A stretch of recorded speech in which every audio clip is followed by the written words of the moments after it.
everyone, and welcome to RPGeeks, where science geeks roll dice and tell stories. We have a very exciting guest today. It's Jeremy. Hi, Jeremy. Yay. Hi, Jeremy. Hey, everybody. How's it Who going? are you? Who's Jeremy? Oh, I'm doing great. I'm feeling excited for this. This is going to be awesome. I said, who How are are you? I said, who are you? Oh, who Like am in I? an accusatory way. Like, who are you? Who am I? Hi, everybody. My name is Jeremy Cobb. I am 1/3 of the podcast Three Black Halflings and 1/2 of the sci-fi movie review podcast, The Quantum Reactor. And so I'm here to GM a D&D 5e Fifth Element themed one shot, and we're actually coming out with our own review of the Fifth Element next week on the Quantum Reactor. So it's sort of a double. All ties together. Yeah. I would like to hear more after we have delved into the world or the sort of future of the Fifth Element. I would like to hear more about the Quantum Reactor and what kind of things you might do on this exciting new sci-fi podcast. And will also, you only be reviewing films that come 25 years ago and like reckon about like that? Yeah, exactly. We can only review review films that came from specific years. So the longer the show goes on, we can only review. I would also it's every 1 year. It's a real niche podcast. So if you're really into 1997 or 1998 at this point, then you're in luck, because specifically the sci-fi movies of 1998. Yeah, let's be clear, right? We're not going crazy. No, but we review all sci-fi movies. So far, we've done stuff. I don't think we've done anything pre-90s yet, but we've done 90s, 2000s, and I think at least 2010s. Yeah, we have done. We just did Looper. We just did a 2010s movie. Looper. Yeah, oh. Yeah. Oh, good. But we got plans to go way far back. My challenge for those of you who are watching live on Twitch, hello Twitch chat, is by the time we reach the end to come up with an explanation for how a quantum reactor might work and what you might use it for. We haven't come up with one in the show yet. And then that'd be great. Thanks. I was like, oh, maybe that can be a challenge for us. Then I was like, Simon's not here, we can't do that. No, we're Sans, our physicist. Yeah, we can't. We love you, Simon. Lots of love to Simon. Lots of love to all of you. Welcome, live peeps, podcast peeps, YouTube peeps. You're all brilliant. We love you all. We are, as you know, at RPGeeks with today special guest Jeremy. I should probably put some things in the chat for those of you who are live. I might post some links. But as you know, we do love just taking films and doing them and making Emily watch them so that she can do the Emily one shot. Yeah. Emily's nervous. She keeps having to rent these films. No, this one, if anyone would like to watch The Fifth Element, it's on My 5 for free at the moment. So My 5. I watched it this morning, so it should be fresh in here. I'm ready to go. Amazing. I haven't seen it for many years, so that's exciting. I'm very psyched today because Jeremy has come up with a whole alternative future world set around the world of this film, which he's gonna explain to you. I think that's everything. I think we should dive in. I will hand over to our guest Fateweaver for today, Jeremy Cobb. Thank you. I take this gratefully and graciously. And let's jump in, shall we? Let's jump in to the world of the year 2273, 10 years after the events of the Fifth Element film. That's right. It's a sequel, folks. An unauthorized sequel. But we're not focusing on New York. We're not doing some American-centric thing. We're going to jump across the pond to jolly old England, to the United Kingdom. We're going to zoom in. You can see as we zoom in, much of the UK, especially London in particular, still similar to kind of to the way it is today, seems like a sort of similar reflection of New York, except much older. Like the building's very, very tall, but you can tell that somewhere along, probably in the 2100s into the early 2200s, there was a real like neo-Victorian revival. And so architectural styles really started to be like a throwback to the Victorian era. You can see that there was at some point a Gothic revival, which really got out of hand. But it's like they kept building the buildings higher and higher. And so at the base, you may see like a stone building from actual thousands of years ago. But as you go up, you just see different architectural styles. And today, I think that it's the city itself is often not honestly not that different in terms of the air quality, except now the air quality is affected more by flying cars and buses and by sky trains. And as we zoom through the city, we're not going to start in central London. We're going to start out in technically London, in the sense that I think it's zone 7 or zone 8. We're going to jump all the way over to Dartford. That's What? right. We're going way out east, everybody, to Dartford. It's not London. What Yes. is there? What exists in Dartford? Wait. Not Like, much, off the even in bridge. even in Don't even know where 2273, Dartford is. not a whole lot. But Oh. there is a beautiful, humble little building, and by little I mean it's only 300 feet tall. A beautiful, humble little building that is part of the COE, the Church of Elements. You see, after the events of the film, the belief in the elements just started to spread like wildfire, and the COE, the Church of Elements, is sort of the dominant elemental belief system that exists in the UK. And we are stopping into the small parish of Dartford. We are zooming in on a meeting. This is actually a big day of celebration, I should add. This is the 10th anniversary of the new moon, the day that the great evil was stopped by the divine light shining out and freezing it in place to form a new moon above the earth. And on this day of celebration, we zoom in, and you would think that on a day of celebration, when the earth was literally saved, a place like the COE would be packed. Unfortunately, there are only 3 people in this building, as usual. Shamini, would you like to describe the individual who is currently standing at, well, you can describe the arrangement, because I'm not sure if you have like a circular sort of deal, or if it's like you're at the front and everybody else is elsewhere, but please feel free. I think this particular meeting takes place in like a small room, and there are like maybe 10 to 12 chairs set out. Mhm. And my character's kind of standing at the front, and there's like 2 of the chairs are filled, and the rest Are of the there chairs pews like are stacked along the empty. sides of the walls? We've as moved well? them to the side The for pews the, out the way, for the yeah. yes, you have to move the pews for the They're group floating pews that have sessions. just been stacked, just like a low humming from all the Yeah. floating pews on the sides of the walls. Yeah, and Sibling Victoria is an older lady with blue hair and sort of monk robes, sort of looking as monkish as one can look.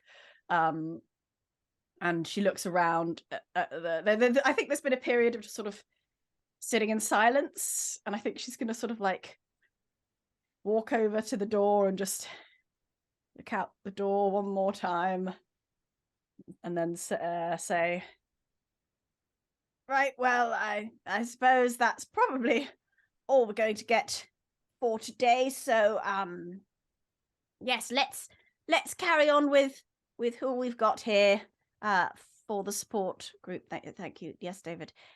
Welcome to the support group. As always, let's go around and introduce ourselves.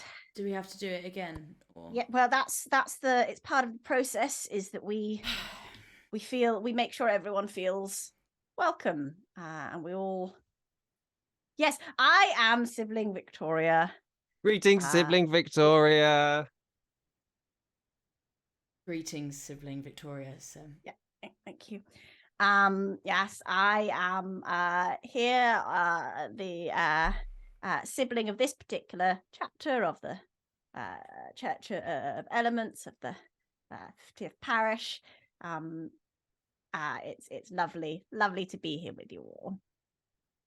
And lovely to be here with you as well, Sibling. My name is David. I am a lowly trainee of Sibling Victoria, my mistress of the cloth, and I'm here to revere and to praise and to give thanks for the great day of light, the day when the darkness was stopped, and the day that we all look upon as one of the great days of humanity. I'm so glad to be here. And the person who you see doing that is short. It's a short young man, obviously quite enthused with the passion of the elements. He wears on his head with that sort of black kind of cap that looks a little bit like a poop emoji from the film.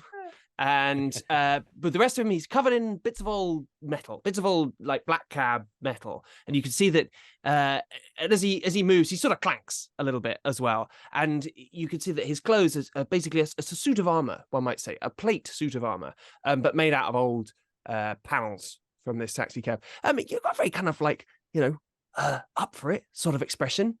Yeah, David. I think as David sort of keeps carries on to go to say something else, something Victoria will be like, yeah, thank you, David. All right, yeah, okay. Hello, I'm Stacey.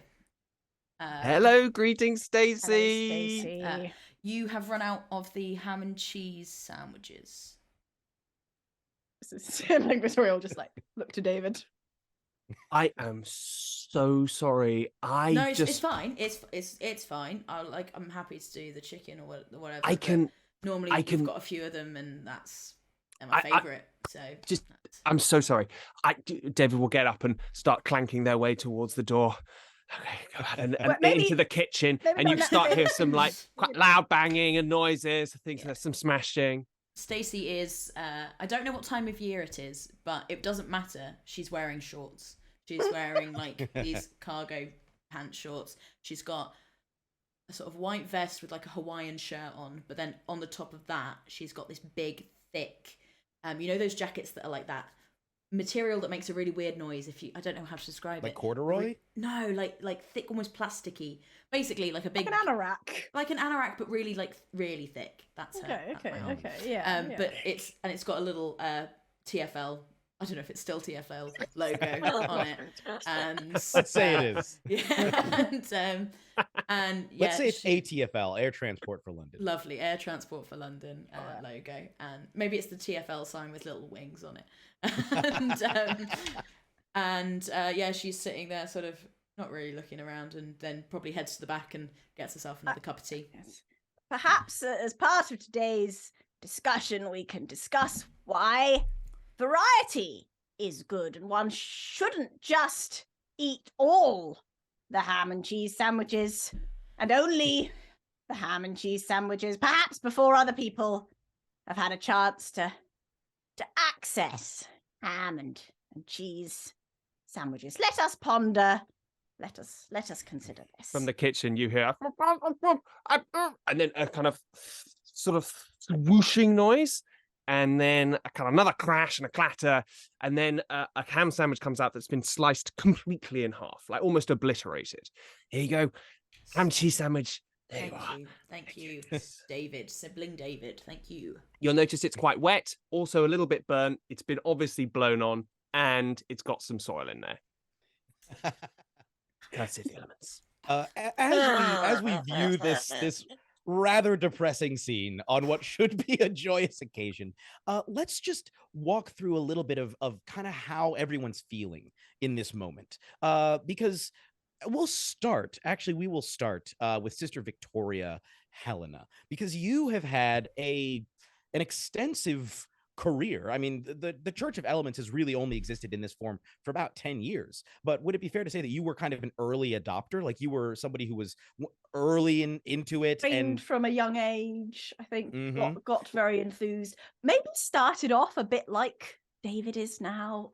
Maybe a little bit of that keenness that now grates so much. Yeah, and in the past 5 years, I think, well, I think even before the past 5 years, in the past 10 years, there was an expectation after the day of the new moon that everything was going to be amazing, that light had definitively triumphed over darkness, and all the world's problems would be solved. Love had won the day. People would unify, come together, and be joyful. And unfortunately, Earth's problems have largely persisted. There's still crime, there's still suffering, there's still sadness.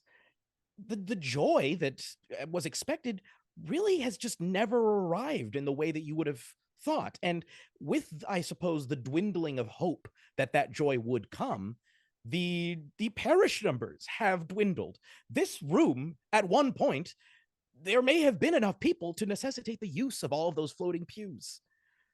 And yet, in the past 10 years, especially in the past few years, the numbers have dwindled and dwindled further and dwindled yet further until you are left with just yourself, your trainee David, and Stacey, your last remaining congregant. How is Sister Victoria feeling about her life in this moment? It's quite hard when you've been training for the day of the great evil, and you've been preparing for the prophecy. Once that sort of happens, it's sort of going off book a bit. You don't have what. So freewheeling, freeform, bit of improvisation. Well, Sibling Victoria, just throwing some things out there. Really was expecting a lot more love and harmony, but the people are, and I think they're doing it. They're doing the love and harmony wrong. And now all I've got left is Stacey. She comes every week, and I don't know why she comes. And I'm starting to, I'm starting to wish no one came and it would just all be over because it's all pointless.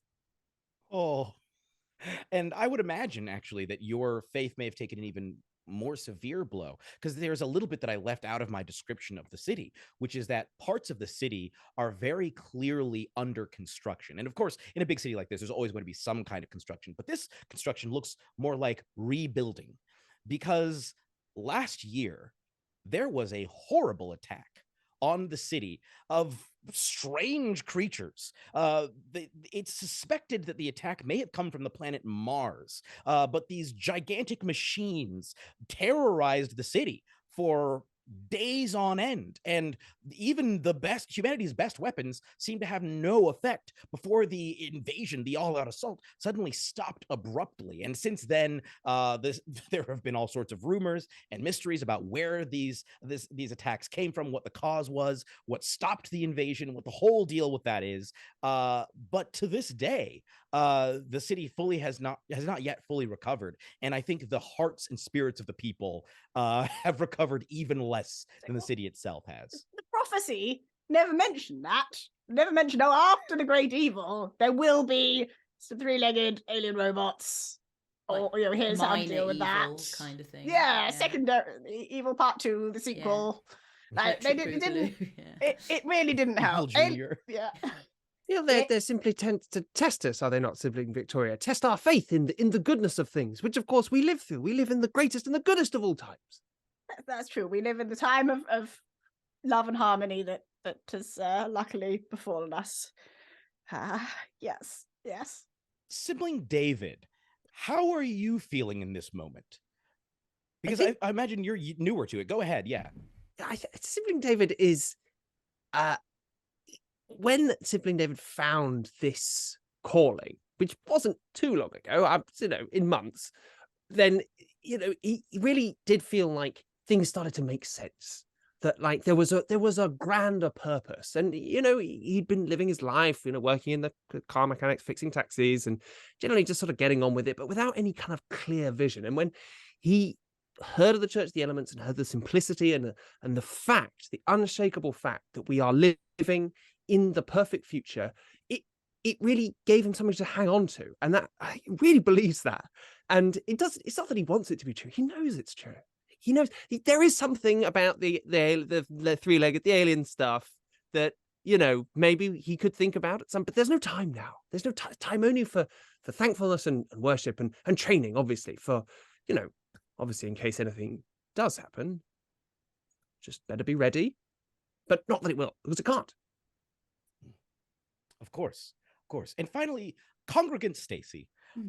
where are you at emotionally right now? She's hungry, to be perfectly honest with you. So she's thinking about, well, that Sibling Victoria makes some very good ham and cheese sandwiches, and Sibling David, it's not worked out. But Stacey goes to the church a little bit out of habit now. Normally she's driving a bus around London, and she does probably get out to maybe Zone 5 on the route, but it doesn't go all the way out to Dartford. And so she does, but where she lives, new rule that RTFL brought in, it's her bus. She owns the bus. So she drives the bus back to her house, which I'm going to assume is now in Dartford. And, it's just down the road. So outside this little church is a full flying double-decker bus. And Stacey she's there in a pattern. She started going to the church on 10 years ago, on the day of the new moon, and hasn't really stopped since. It's basically just inertia at this point. Yeah, it's literally here. She knows when she finishes the route, she goes to the church, she goes to the meeting, then she drives the bus back home and goes home. That's her day. It's the routine. Yeah. And on this particular day, your routine and David's, I imagine, excitement and expectation, and Sibling Victoria's sad malaise, all three are interrupted by a sudden sound that starts to get louder and louder until it's something approaching a scream. And you start to hear, in addition to that, you start to hear, and it's getting louder and louder until suddenly the room is torn asunder. And I need all of you to make me dexterity saving throws. Oh gosh, that's my character sheet. Oh my god, it's not going to be What's good. happening? Oh no, it's not great. Start of It's a not thing, great. isn't it? It's really It's not bad. great, everyone. It's a 12. Oh no. Yep, I'm going to say this is a DC 14. Oh, great. Thanks, Jeremy. It's a 6. I don't know. What did Sibling Victoria get? 12. Oh my good! Did all of you fail? We all die. Thanks for coming, everyone. This has been our Fifth Element one shot, and we'll see you next time. Yeah, thanks so much for coming, everybody. Thanks for being here, Jeremy. Really appreciate it. Here's the good news. It's supposed to be 6d6 damage if you fail.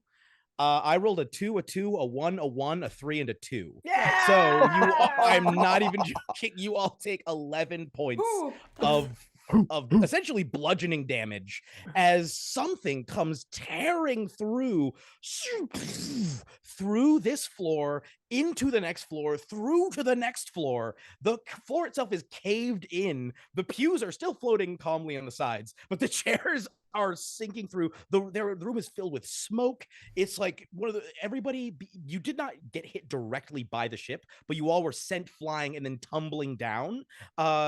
You all sort of come to catching your breath, ears ringing, on like 2 floors down, 2 full floors down, seeing what looks like some sort of black smoking hunk that maybe at one point looked like something distinguishable, but now basically looks like a gigantic projectile that has just come ripping through your building. What would you like to do? Is everyone okay? Behind me, everyone! And I'll very slowly approach the hole. Fuse.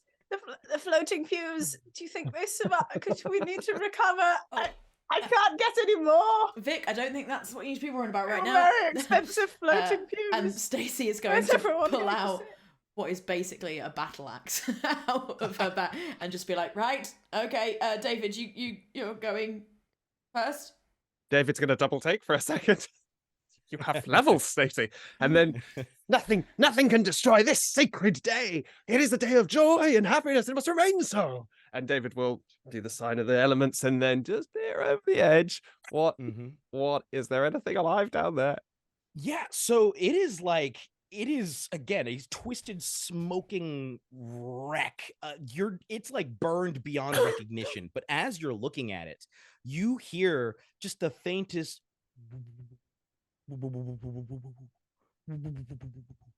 And as you continue to look, you see a little panel on it sort of slide across, and a hand, a shaking, badly burned, bloody hand reaches out and sort of just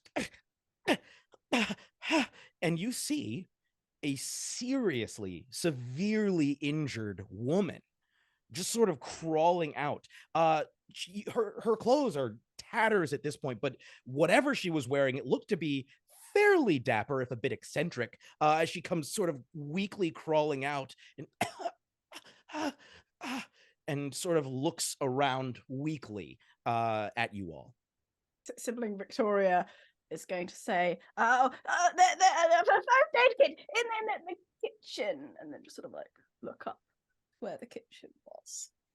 Oh. Sibling Victoria, I can help. I can do this. And I will close my eyes. Oh, yeah, the power. Let the power of the church. Yes. Power of the elements. Yeah. Fire and earth and water. I spit on my hands and wind and then I will sweep my hands out and I will place them on this woman's. Does she look? Is this a human? Yes, she appears to be a human woman. I will place my hands on her hands and I will cast lay on hands. And I will heal her for 10. All right. As you're doing this, also roll me a medicine check. Oh, yes, please. How much damage did we take before, by the way? You took 11. Thank you. Sorry. You took 11. It's a 6. It couldn't have been much worse. Does anyone wish to help Sibling David with this medicine check? I think Stacey is looking to climb into the hull and the Hulk. What did you say? Did you say you said hunk, didn't you? The hunk of hunk. The hunk of hunk makes me laugh. But trying it's a hunk climb of in a hunk of metal. She wants to try and climb in and see what's inside it. But she's not helping with the person at all. Okay. Pushing them out the way, if anything. We'll get to you in just a second. No, sibling David.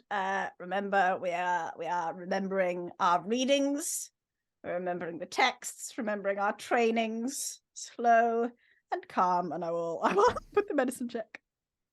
Okay, you can roll that with advantage, David. Okay, 19. With a 19. Okay.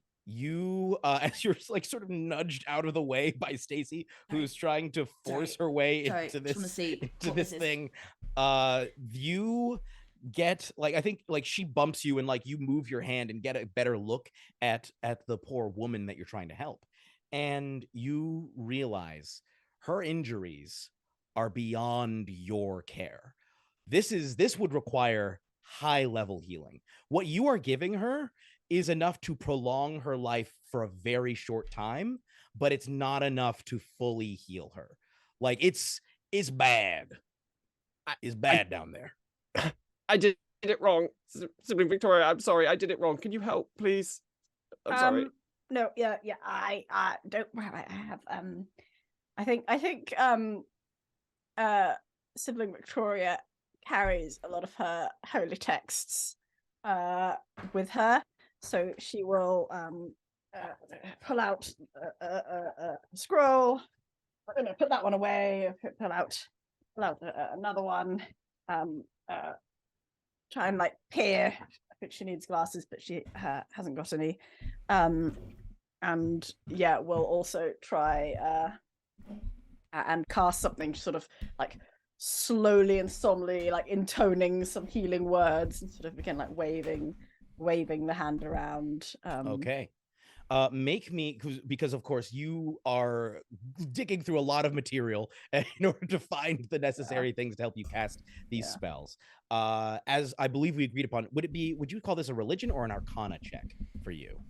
Oh, religion. Okay, and what level is this? A second level spell you're casting? First level cure Okay, so that's a wounds. DC 11. You see, everyone, Sibling Victoria is having such a rough time faith-wise, and is so disorganized in her various holy texts that in order to cast any spell, she has to roll a Right. religion check that is equal to 10 plus the level of the spell. So if it's a cantrip, it's a 10. The DC for a first level spell is 11, second level spell 12. This will determine Lovely. whether or not she is able to successfully cast any spell. That I was love- a 13. I love Shamini nerfing her characters. Oh yeah. Oh yeah. That's what I'm here for. That's what I play D&D for, people. All right. However, that was a 13. And should I bother rolling the points? We'll just hold off on that. Okay. So you do successfully cast the spell. Yeah. Oh, there we But go, first there I'm we going go. to jump over to Stacey. Stacey, you're trying to kind of squeeze your way in here. Roll me an acrobatics check to successfully get your way into this, because this thing is like, even as you walk over, it's like hot. The metal is still very hot. But also like you can see like the entrance that kind of opened looks like it was once bigger, but has now since been deformed by the crash and maybe whatever precipitated the crash. That's a 16. Okay, so with a 16, you are in fact able to sort of squeeze your way past what you see is the severely injured woman. There are parts missing that should not be missing as you are crawling down. And as you are like lowering yourself, trying to get into this hunk, you are like lowering your feet, expecting them to touch something, and they don't touch anything. Like you can't really see much into it because it looks like it's filled with smoke. But you are basically hanging like the more you lower yourself, you're still not touching any ground. Huh. Okay. Can I try and like peer down and see if I can see anything lower down? Roll me a perception check. Perception is a 13. Okay, so with a 13, you can't really get a sense of whatever the size of the inside of this craft is. What you do, it is choked with smoke, and you can see like peering through the smoke, you can see the occasional flashing light here or there, and you can hear like sparks sizzling. You can hear like damaged systems trying to like, it's almost like there may have been some like voice involved that has now since become garbled by the crash. What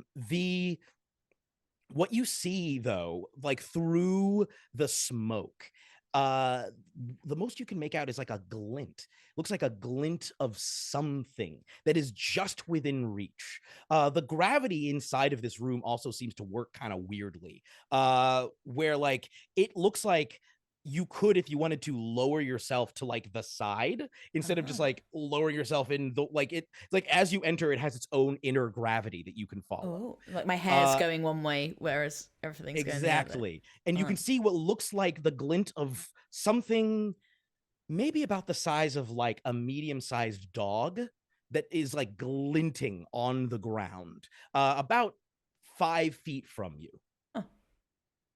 Sod it. I'll sort of try and jump down sideways to land on the side near the glinting dog. Yeah, so you land next to it, and it is not a glinting dog. It is an oval, a glinting oval orb. And like as you look at it, you can tell, oh, this is made out of some kind of like maybe like Duraglass or something. And because you can see something inside that you can't quite make out, but it looks like there's something that's moving inside of this little orb. I'll go right up to it, won't quite touch it, and sort of wave through. Is there a person in there? We will get back to that in just a second. We're going to jump back up to Sibling Victoria. Sibling Victoria, you cast this spell, and you see the person that you have cast it on. You see like a few of her wounds close, but I think even from your years of experience, like this is a very temporary measure. She looks up at you and she says, "Thank you for the kindness of your actions." And she places a hand on your hand, shaking, and she says, "Please, I was trying to help them. They need help. They need help, or else all of you are in grave danger. Please. Yeah, absolutely. We the Church of Elements are here to help. I did leave the first aid kit is somewhere, but I'm sure Sibling David and I will be able to provide some basic aid. It's not important. Don't worry. I'll be fine. And you can see, like, from where you had touched her, her body is now glowing, and the glow is starting to spread further and further out over her as she looks up at you and she says, please, you need to help the princeling. The princeling. The princeling who's not. You need to take them to the great gaze that pierces the sky. Please, you have to get them there as quickly as possible. If you don't get them there, all of you, everyone here, they could die. Don't worry. And they grasp tightly and they say, don't worry. I'll help you when you get there. As like the glow is starting to glow over their face and like extend further and further over them. David and Victoria, do you say anything before the glow completely consumes this individual? Who is who's not? In the pod, princeling who's not? Just as like goes over their face. Are you all right? Oh, Sibling David, do you know any more first aid? I don't know what to do with this. I do know some more situation. first aid. I'll cast healing. I'll cast my on hands again. I'm giving it everything. There we go. You push back. It's like the glow like recedes from their face, and she looks and she says, "Don't worry, it'll be okay. It's happened before. It'll happen again. I'll be just have to get the princeling. I'll help you when you get there." And like as this happens, you see as this goes, you hear her say, the last thing she says is, ask for the concierge, as it and she turns completely into light and dissolves into nothingness. She dissolved. She's gone. She's dissolved. Did you see that, Sibling David? Did you see that? Sibling David is can't evening. And from that, we will jump back down to Stacey, who's only about 10 feet from this action, but you are waving and you see a little tentacle wave back. And then as that one waves, another tentacle and another and another and another and another until you see 8 small tentacles all waving back at you from inside of this Duraglass pod. Okay. Is there anything else around, any like helpful sign that might say do not open the pod or do open the pod? She's looking for any indication because it's waving at her. Seems nice. Maybe I should let it out. Yes, like as you're looking around, you see, like you're glancing around the room, you see more motion from inside, and you look as another set of 8 tentacles has appeared, each of these grasping cards, and each card has an English letter on it. And the cards fly up and say, hello, and they go back down, and you see a flurry of action as they rearrange and then come back up. I need your help. Oh, okay. Yes, no, yes, they would want me to help people. That's what we've been learning here. How can I help you? Comes back up. It says, I need to get to, and then the place where the gaze pierces the sky. And then Gaze pierces the sky. Is that... We were being pursued. She said we were under attack. Do you They know... might be on their way here now. Do you know what zone that is? I've not heard of it. I'm so sorry. I'm new here. I wish I could help. Fair. Okay. Terribly sorry. Should I let you out of the pod? Please, no. The pod is for my safety. Oh, okay. Can I pick up the pod? Do I have your consent? Yes. Thank you ever so much. I will try and lift it and try and Is the hole's above me now? Yeah, it's weirdly like the hole is to the side Or of to you. this- Can I try and just like so push it up the wall and like pop it out? yeah, you can just walk towards the exit up the side of the floor Great. to where the hole is that you can see. And the pair of you watch as Stacey emerges, I guess first, and this comes out. Duraglass orb appears, holding within it a rather strange creature, sort of like an octopus-like creature. Their body consists of like a disembodied head. They have 2 eyes. You see a V-shaped beak-like mouth. You see 2 branches each of 8 almost whip-like tentacles grouped around the mouth. And as this is raised up, you see they range themselves and say, "You're right." As Stacey comes out, she goes, "Sibling Victoria, I used the consent thing we spoke about." Stacey!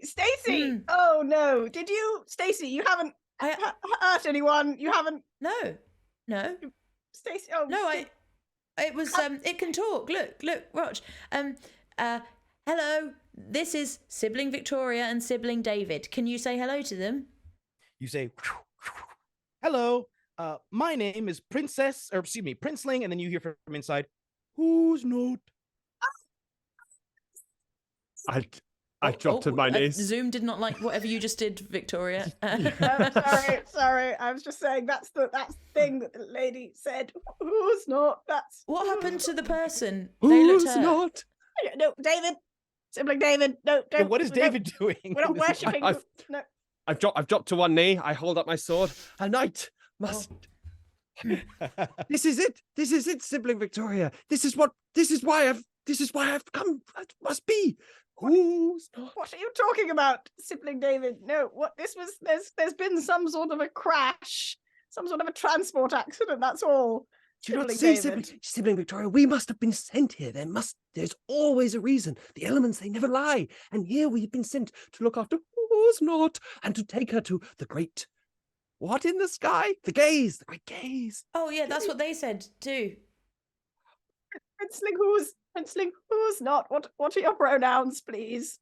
They come back up. They say, "We don't really use them where I come from, but here it's probably simplest to use they, them." Right.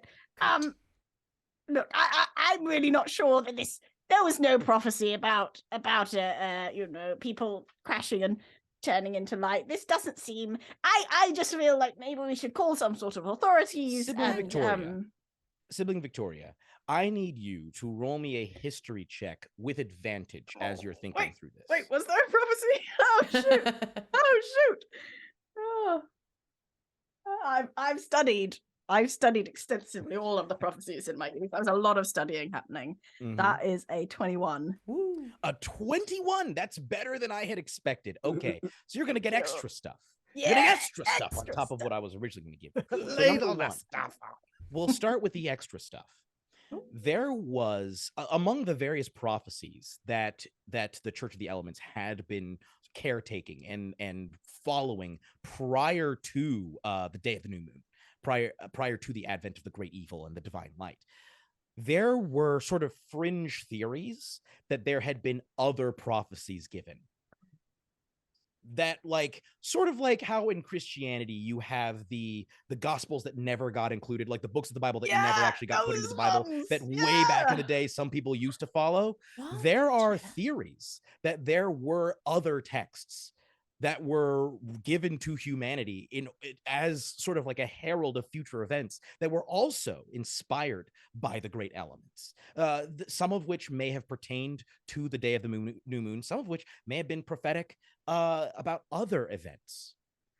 That's the first thing you remember. The second thing you remember as you look at this creature is you have, as someone who has been a member of the church for a long time, you have connections, not connections that you normally call upon, but connections that you hear rumors from other siblings and other people that are well known in the church. And there have been whispers the general public was never quite sure on what these Martians looked like. But you had heard descriptions that those Martians strongly resembled octopuses, and that they had all perished mysteriously. It was never quite clear, but this creature that you're looking at right now strongly resembles that description that you've heard of the Martians. And as you are saying, look, I'm sure there were no other prophecies. No prophecies mentioned definitely this. Nothing. The creature raises up a set of flashcards again to spell out she believed there were.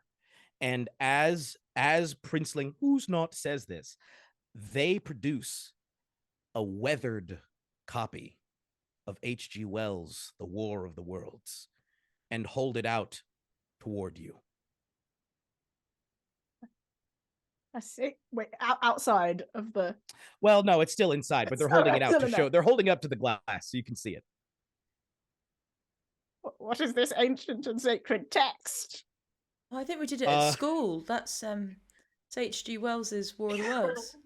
Oh, I love that it's still being taught. I thought it was 300 years after it was published. What happens in this War of Worlds? That's a really good question. I think Stacey's read it. Guess who hasn't?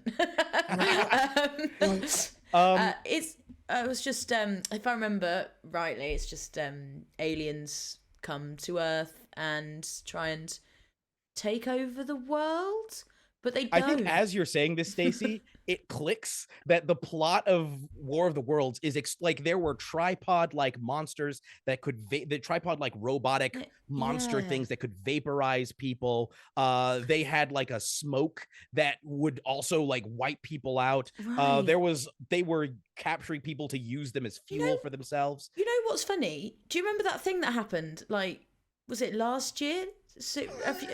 Recently, it's almost exactly that. Wait, sorry. By that thing that happened, you mean the terrible and traumatic, the big walking tripod things, alien invasion? Yes, that lots of people died and everyone's traumatized. Horrendous. That one. That yes, really similar. I remember that. Almost like plot for plot. It's bizarre, actually. Are you saying this is a prophetic holy text, Stacey? Is that what you're saying? It just seems similar. Why As would it you be? all are standing there, sort of milling about, just having a casual chat about this, you again hear oh, not again. From above you that sounds like the approaching of a vehicle. What would you all like to do as you hear this? Do you have an initial reaction, or do you just sort of wait and see? Pick up the Princeling. Mm-hmm. And I think, go to a wall, like back against the wall, try and look out window. But I will raise one of my shield plates, and then I will take out, I think, what's essentially just a big axle, which has been sort of from my back. And I will stand in a pose that I've practiced many times in front of the mirror. I'll just arrange myself slightly, and then I'll switch hands to choose the other one. I go, yeah, that's it. That's the one. And then I will prepare. Yes. You all see flying, like through the windows of this building, flying by a vehicle, a flying car with completely tinted out windows, completely tinted out windshield, so you cannot see inside, but a beautiful vehicle nonetheless. Private drivers. Just sort of slowly driving around as if like a prowling predator investigating where its prey may have gone. Just slow drive by, like around the building. Is it banging out really intimidating music? You get the sense that inside there is very intimidating music being played, but it's like airtight. But it's one of those like, ooh, like you subconsciously, or as you're watching, like dun, dun, dun, dun, dun, dun, dun, dun, dun, dun, like under your breath. I'm kind of just bopping a little bit, like okay. Sibling Victoria's just gonna like press herself against a wall. And say, things are happening. Important things are happening. We did that. We had. This isn't supposed to happen. Is this the prophecy? Is there another?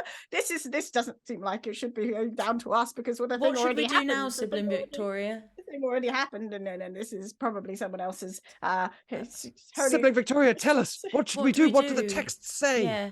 Run away and hide. Run away. Oh, do you want to go to the Princeling, bus? Princeling, who's not, raises up flashcards and says, "Yes, please run. She said it was near the center of the city." To the bus. The bus. Yes, of course. Okay. I need you all to roll me a stealth check Oh, no. as you're trying to get out of here go out to a building that is horribly damaged towards a flying bus, a flying double-decker bus, while a very nice vehicle is circling the building watching. I just want David to check to see if there's a hole in the building, right? Yes, a huge Like, could in the theory, top of the building is basically gone. could half one of it is completely gone. leap from where we currently are to the bus? I just wanted to. You know what? That sounds cool. So I'm going to say yes. With the necessary athletics or acrobatics check, you absolutely could. I'm going to call this a DC 15 Wait, to we leap all have from to this make it. building. Yeet the. Yeah, I mean, Do we actually, oh, Are we leaping? Are we leaping? We don't. You don't have. I mean, it's an option. Do I'm it. just putting it out there. I've rolled a You've dice. You've already gone. Is David gone? Like, what's happening? No. David holds out his hand to Okay. you, but it's the one holding the shield, and it puts the shield back. And like it's all a bit awkward. But come, Sibling Victoria, we can make it. I promise. I've been practicing. While they're having that conversation, I got a 24. So while they're at you just through the side of the building, with it under right my onto the arm, landed the back of the bus, like it's one of those open back buses with Oh, like yeah. a little pole that you just and you just run in. It's my bus. Okay. Immediately get it revved up. You're like Yeah. behind the glass now, Yeah. in the front of the bus. Turning on the Sibling- Oyster card machine, just getting it all Exactly. ready to go. I rolled a Sibling 15. David. The holographic ads start to get fired up on the side. Mhm. Yeah. What's the? Is it strength save? No, it's athletics check. It's an athletics or acrobatics. Yes, 21 athletics. Ooh, God, it's yeah. beautiful. What did Sibling Victoria get? Well, at first I'm going to, as David is like leaping across, having just said I've been practicing, she's going to say, no, Sibling David, we have discussed spending all your time in studies not strictly related to the religious texts. And then he sort of like flies off like, oh, no, I think she's gonna stand there for a moment, looking a bit like, this is not, I've not trained, it's not part of the training. Do you say anything, David? Well, as I'm running past you. Yeah, well, David, you've already landed. He's You gone. look Yeah, back you and you landed, see. and I just stood there. Oh, Yeah, no, Sibling Victoria no. is blue screening right now, Okay. like fully blue screening. Sibling Victoria, you can do it. I believe in you. I trust you. Just think of the elements. How would they think of wind? Harness wind, Sibling Victoria. Oh, yes, of course. Harness the wind. David, roll me an insight check. In fact, roll me an Ooh. insight check on Sibling Victoria. Me? Or, Yes, David, roll one. Nope, that's not going to work. 19. Ooh, okay. Shamini, you can absolutely correct anything that I'm about to say, but I think you, for the first time, see that Sibling Victoria feels lost, and I think with a 19, you get the sense Sibling Victoria has felt lost for a long time, and now with this happening, what little that they had to like hold on to, the routine of doing the same thing and clinging to the various the strands of belief that they still had, has now just, they are unmoored, and now they're really not sure where they are or where they're going. Sister Victoria is having a true crisis of faith. Excuse me, Sibling Victoria. This all breaks over David. Like he can barely sort of, he can barely understand it. He just sort of, like, that stuff's all in the back of his head. Like someday he'll come to process that soon, but right now it's just, he just gets an understanding that she needs help, and maybe she can't provide it for herself right now. So he shouts to the other side of the bus, Stacey, dear God, by the elements, get the bus closer to the building. Yeah, have you tapped in? No, I've not tapped in. Okay, can you do that, please, before we move? Okay, I'm gonna step in now. Once I hear the Look through my beep, wallet. I'll lift the bus up and Yes. drive it to the window. I don't have Yes, enough. I don't have perfect. enough. It's like, It will go into negative, and you can just top it up on your next one. So oh, I didn't know that. Okay, sorry. you can also just use your debit card or your credit card if you've got one. I used both by mistake. Gotta get it back. There's nothing I can do about that, I'm afraid. You've There's like tapped multiple in, tap-ins. so I did that the other day. And I will Oh, actually very say, ironic. I will say somehow, Princeling Who's Not has also slid a little Oyster card out of the orb. Of all the many just cards, Yeah, yeah. like if you just hold them up, they'll Yeah. tap it. So do you pull the I bus pull it closer right to the up building? to the window. Okay, Sibling Victoria. It is now, I would say the spot where you would need to enter is now within like walking distance. Like you could step off of this. Okay. She's just gonna reach out, like be hesitating, and then close her eyes and just propel herself I towards catch her if that's grabbing necessary. David's hand. Yep, no check necessary. You welcome her on board just as the car, the vehicle, the make in order to avoid referring to it as the car, I'll pick it is specifically an Aston Martin, has pulled back around the side of the building and now sees you there, and you hear as it is, and like you see weapons begin to pop out of the sides. Stacey, we're gonna need some evasive maneuvers. We're going. And I think you just get over the thing. The destination of this bus has changed. As she like spins it round and just tries to like. I think I will go. It's just like a building on its own, isn't it? In the middle of there's no buildings around it. Not like immediately. Dartford does not have like a lot of really tall buildings. Right. I'm gonna go. Start off, go straight up, then go zigzaggy, and then try and go round the back of the building, and then off in the other direction. Okay. Okay. So this is. I'm gonna say that you're proficient in vehicles. Bus driving. So yeah. So what I need from you is I'm going to need. Would you say that this is more of a strength thing, like you're just like or more of a dexterity thing, like timing wise? I would like to say I think it's a strength thing for Stacey. I think Stacey is just like yeeting the bus around and okay, like trying to make the like the end of it go out so that you know if they're firing, it's not necessarily hitting like the engine. I'm going to roll an attack from the other vehicle, and that will determine the DC that you need to beat. Okay. The other vehicle rolled very poorly. Okay. So you're unlikely to get hit by them. However, this is a double-decker bus that you are trying to fly like some sort of jet. So you do run a serious risk of crashing into the building. I need you to make me essentially a tools check using your strength and add your proficiency bonus. And then I need both Sibling Victoria and Sibling David to make me strength saving throws, or indeed dexterity saving throws if you think there's some dexterous way that you can avoid getting hurt by this bus that is now lurching through the air at high speed. Can I help Sibling Victoria in any way? Is that possible? Like by holding? If you are willing to give yourself disadvantage on your save, I will let you give the help action to Sibling Victoria. Absolutely. I will do that. Yes. Okay. I got a 22. Oh my gosh! Please describe for me the incredible way that you peel off, completely avoiding the lasers that are being blasted at you from this car from behind you. So I think she's like changes the signs on the bus to say destination. You can't change the words, but what can...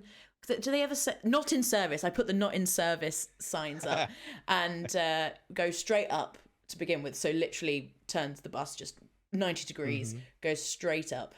So I think, I hope you're all holding on, and then begins to like corkscrew, and then suddenly gravity disappears. Oh, it doesn't matter. Yeah, she's G-forces for days, and then manages to just swerve around the building and I think the Aston Martin probably follows round, and she does basically a full 360 around the building and just carries on the way they were originally going, and hopefully the other car goes off the other way. Yes, you just slingshot yourself towards.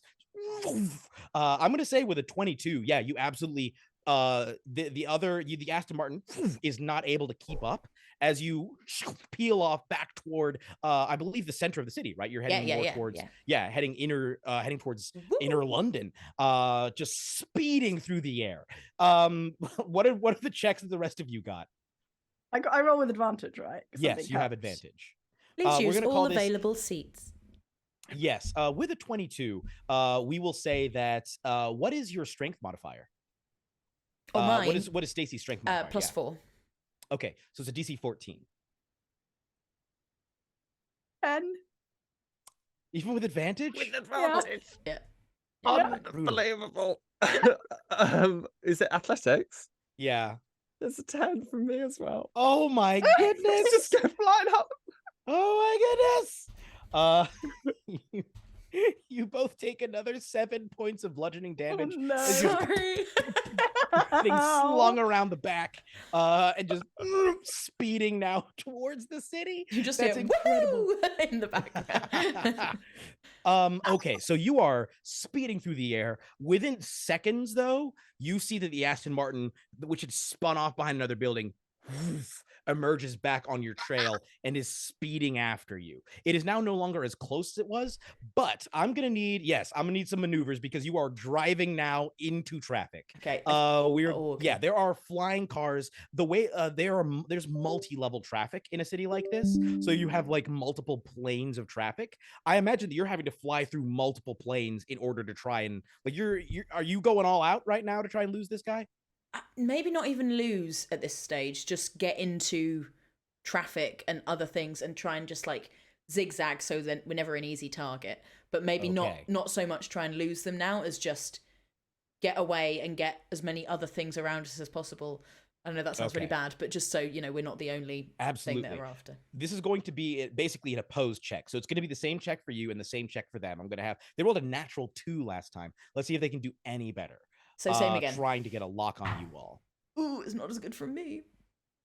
Okay. What did you get? I got a 12. They got an 11. I'm not even joking. They got an 11. They rolled so bad again. Good. You get the sense, like, because they start firing as you're flying into the traffic. You get the sense that whoever is following you does not care about collateral damage. And like fully other cars are getting knocked out of the sky. A building gets partly ripped off as they are firing after you guys, and you are flying through. Now you manage to avoid, I will say, let me just see. You managed to avoid their shots, but with a DC with a 12, I'm gonna say you do your car does take a little bit of damage. I'm going to say it takes not too bad. I have like a number of I have an HP. We'll say that the bus has 100 HP. Oh, okay. And you only took 14 from that maneuver. So just keep track of that. Yeah. I have some questions about the bus. Yes. Go for it. First, and this is a long shot, we're quite far in the future, but does it by any chance have like a big stash of tickets in there? Like a lot of tickets, a lot of individual paper tickets. What, like for Ooh. maybe Stacey, I think Stacey probably collects old bus tickets, so I think in her little cabin, because it is her bus, it's in the future. It's like what's it called when when businesses like franchise? It's like a franchise. Yes. So she bought the bus and then works for them.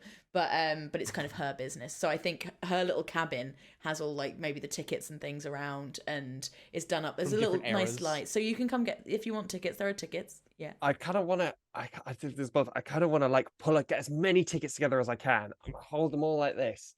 I'm gonna run out towards the back of the bus, and as we're being chased, I'm sort of imagining we're being chased through the air. I want to just like like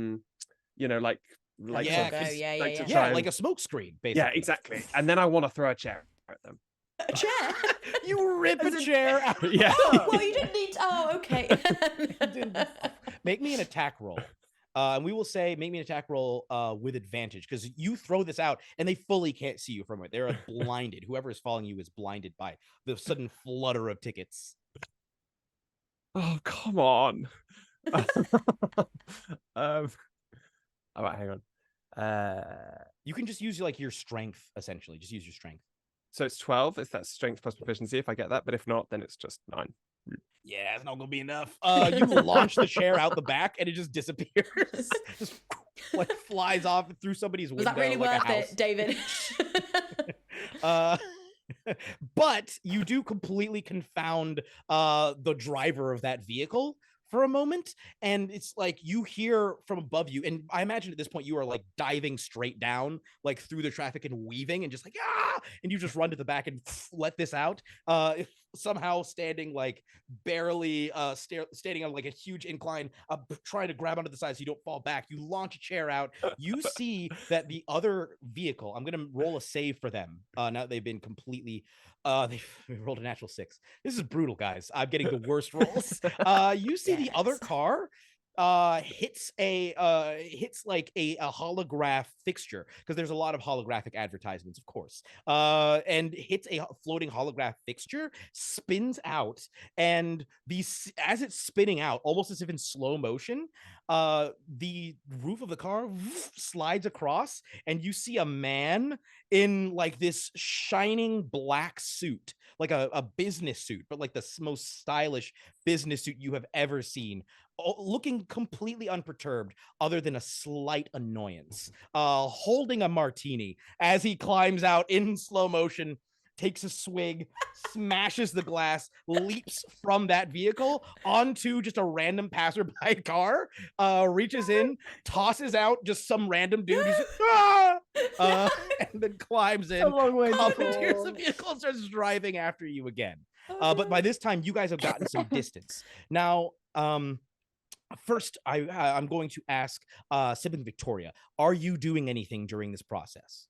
Yes, I'm muttering the power of the elements, the power of the elements, and I'm looking through my scrolls for a power of the elements, but like the basket's moving and I keep dropping my scroll, and then I put out another scroll. Please stay with your buggy for your child's safety. I'm gonna try and cast something with the power of the elements. Oh boy, would you go cast? I'm going to cast at second level. No, sort of at first level. It's only when they're 30. If a car's in 30 feet of me, I just want to create 10 gallons of water on top of them. You're gonna ruin that martini. I will even let you do it inside of the vehicle that this guy just stole, if you want to. Yes. Roll me a religion check. Roll me a DC 12 religion check. Power of the elements. Come on, power of the elements. Oh gosh. Yes, 19.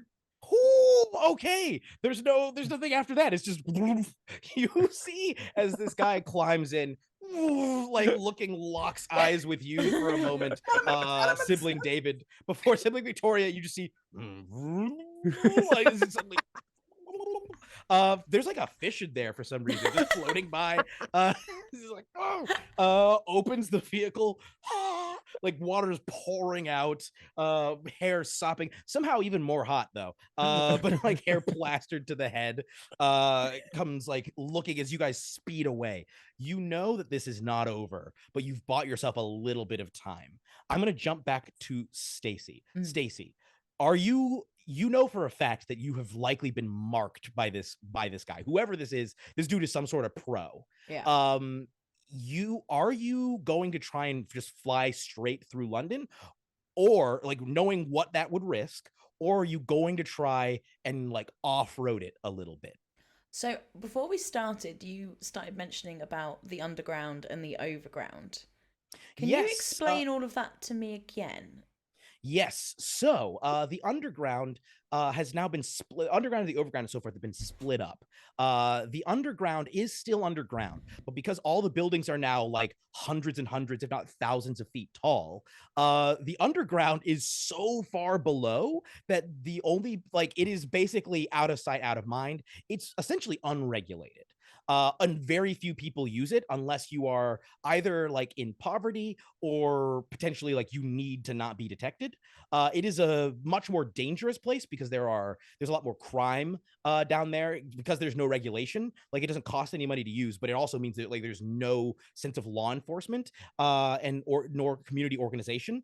The mid ground is not really covert at all, but it's the one that most working class people would use, sort of like the mid level of the city. And then you have the overground, which is like the skyscrapers. It's the posh one now. It's become the posh railway that people will use in the city of London. So I've now realised the thing I meant to ask. You mentioned the Thames was now a hologram. Yes. So the Thames, because the Thames got so incredibly polluted, eventually they turned the Thames into an underground like waterway system. And the Thames that everyone can see now is actually called the Thames Bairn, sort of like the child of the Thames, which is basically a genetically an artificially grown version of the Thames. Not obviously not genetically grown water, but like manufactured water. All of the grass and everything is basically created. It's almost like 3D printed, a lot of it, based on how an AI thought the Thames would have looked if it had stayed clean. So it is essentially an AI generated version of the Thames that is floating through the city. So there is like a South Bank that still exists, a beautiful Thames River that exists that is now floating through the city that you can go to. Is it a river in the sense that if I put the bus in it, we would be underwater and we would drown? Or is there is actual water, yes. Okay. There is actual water in the Thames. I'm not going to do that plan then. That would be bad. I think gonna not go through the center of the city. I think gonna follow the river, but maybe just drive over the river. We're going through the center. That's where we're supposed to be going. Well, near the center. No, but it'd be dangerous. I think you meant the mid ground. The mid, yeah. Sorry, Oh, right, yes. Sorry, right, yeah. No, I'm gonna go under. We're gonna go to the underground. I'm gonna try let's and go. take Come us on. down I want to go to the tube. I underground. want to go to the tube. Yeah. All right. Where would be the best place to get a bus into the actual underground? Hammersmith. We're east. I love that. We're east. Yeah, we're in the wrong side. We're way I out don't know in East London at Dartford. all. I don't know. I mean, London either. Stratford's the nearest one, isn't it? Stratford. I'm going for Just go to freaking Stratford. Oh, straight Stratford. through that, like the shopping centre. Yeah. Okay. All right. Then as you head for Stratford in order to plow through into the underground, that is where we will take a break. The destination of this bus has changed. Yes. Yes. I love it. Right. This bus is on diversion. We Yes. shall. Yes. This bus is on diversion. We shall be. Please listen out for further announcements. Yeah. Just mashing those buttons. Yep, just like pressing all of them. 5 minutes ish break. We'll see you back here shortly. Thank you very much, everyone. All right.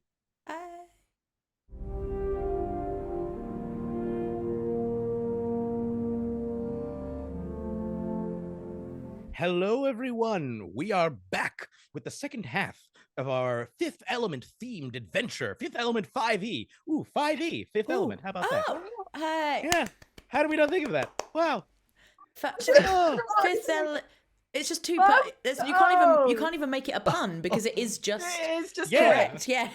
5e think of squared, that. I guess. Yeah. I don't know. 5e Oh. squared. Failed. Cool. Oh no. 5 When we equals la- MC squared. No. Well, I guess this is RPGeeks.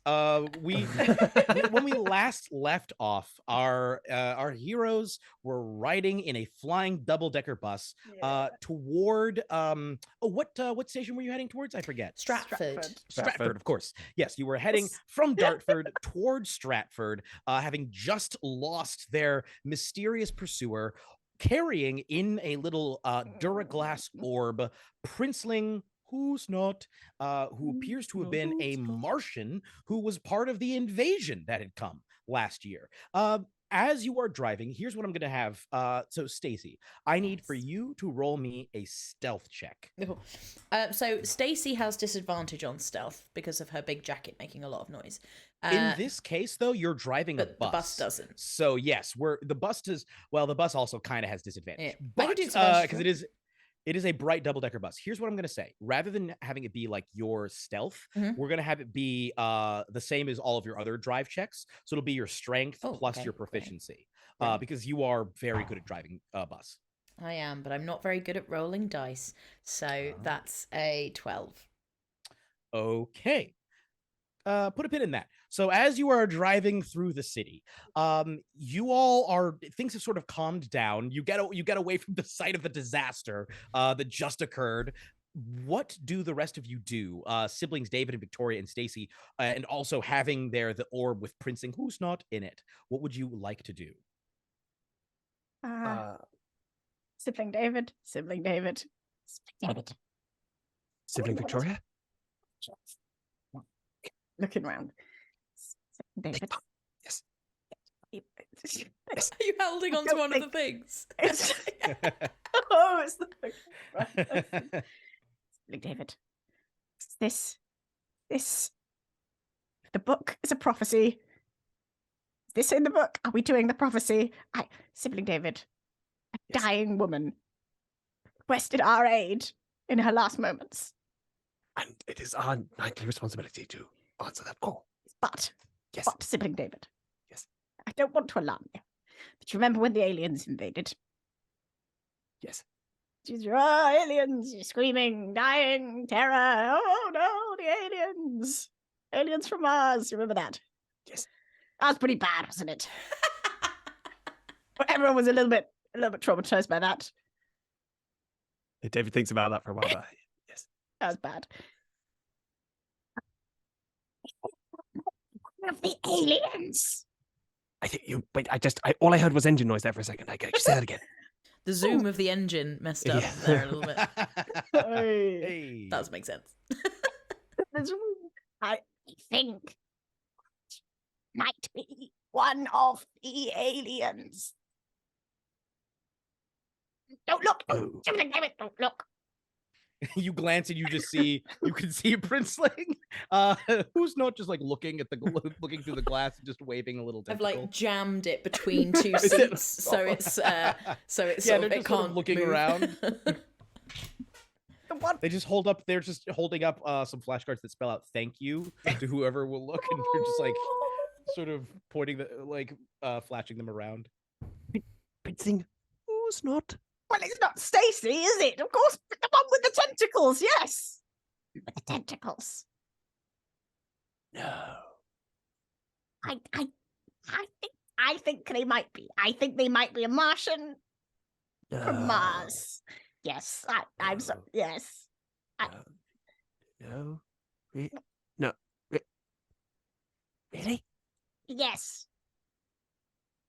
Like, what if they're great evil and we're accidentally helping the great evil because we've got confused because we don't have a prophecy and we don't have the guidance as to what we're supposed to do? This was never part of that. I wasn't supposed to be here. You know, this wasn't supposed to be part of it, and I'm just really not sure what I'm doing anymore. What's the point of it all? And now I've got a mission, and I'm like, is this a good mission? Is it a bad mission? Is this for me? Is this where I'm supposed to be, Sibling David? Is it really in this bus with you and Stacey and a Martian? Oh, Sibling Victoria, sit down. No, thank you. Wait, no, we should sit at the Do back. one of the priority seating? No, Yeah. these are the reserved seating. We should sit at Please make space for pregnant and disabled passengers. Yeah. Can't sit in the priority seating. Let's go to the back. Go to the back. But Sibling Victoria, you've guided me through. You've helped me see the great light, the earth, wind, water, fire. It completes us. You told me the truth. Surely, you are a great light. You must be. You know, I've turned to you for all of my problems recently, and you know. I know, Sibling David, but I remember. It shouldn't be that colour, David. I just didn't know who else to ask. Is that you over the tannoy? I love the idea that there have been you're allowed to just trick out your bus with microphones to let you listen to your passengers gossiping. It's my bus. Sibling David, I have trained you as I myself was trained by the sibling who came before me, but I've just been going through the motions. I mean, the prophecy came to pass. The great evil happened. We're living in a time of love and joy. What's it all for? This is a lot for David. I'm sorry, David. David, this is not. I didn't mean that. Oh. David takes out a crushed sandwich from one of his pocket. I was saving it, but I think. Sibling, please eat it, and I'm sure you'll feel better. I'm sure you'll feel better by the time that we've saved Princeling, who's not, and delivered the prophecy. I'm sure it'll be fine. Is it ham and cheese? It's not ham and cheese now. I Oh. finished the ham and cheese. You It's one of those really? horrible sort of mayo Why don't ones. you just make more ham? Like, why don't you start off with more ham and cheese? If the ham and cheese, like, why do you insist on we have to have a variety when only the ham and cheese? You know, I like it. Stacey likes ham and cheese. I know. Okay. Some As this is donuts would be happening- great in the future as well, just to put that out there. As this is happening, and actually you see that Princeling Who's Not also raises up like, I would also love a donut, raising the cards, and says, again, do you know where we're heading? With the flashcards, sort of looking around to see if anyone will respond. Oh, Stacey. Yes. Stacey. Yeah. Princeling Who's Not wants to know where we're going, which is quite a good. It's a great question. Yeah, we're just gonna go underground. David, if you put soil in the sandwiches again, David, it's gritty. I just followed the recipe. All of the elements don't need to be in everything. That's not okay. The most important element is love. That's in the sandwich too. The destination Oh of this no! Oh no! Oh no! Well, it is mayonnaise. But so you guys are heading. You all are heading towards currently, I believe, the central city. But yeah, does anybody respond to Princeling Who's Not as they're like asking, looking around? Oh, we're just gonna go underground. Where are we? No, the dying lady that where the- specified. Yeah, Sorry. go ahead. I don't know what I can't remember what she specified, but she specified very specifically that we should go somewhere. Sibling David, did you write it down? Great gaze that pierces the sky. That's where Princeling Who's Not said to go. Oh, yeah, That's- that sounds. Yeah, that sounds familiar. What line's that on? I've never Is heard of it. it on a line? No, Is it a station? roll a I've never history heard check. of it. Okay. Everyone can roll a history check. Oh, come on.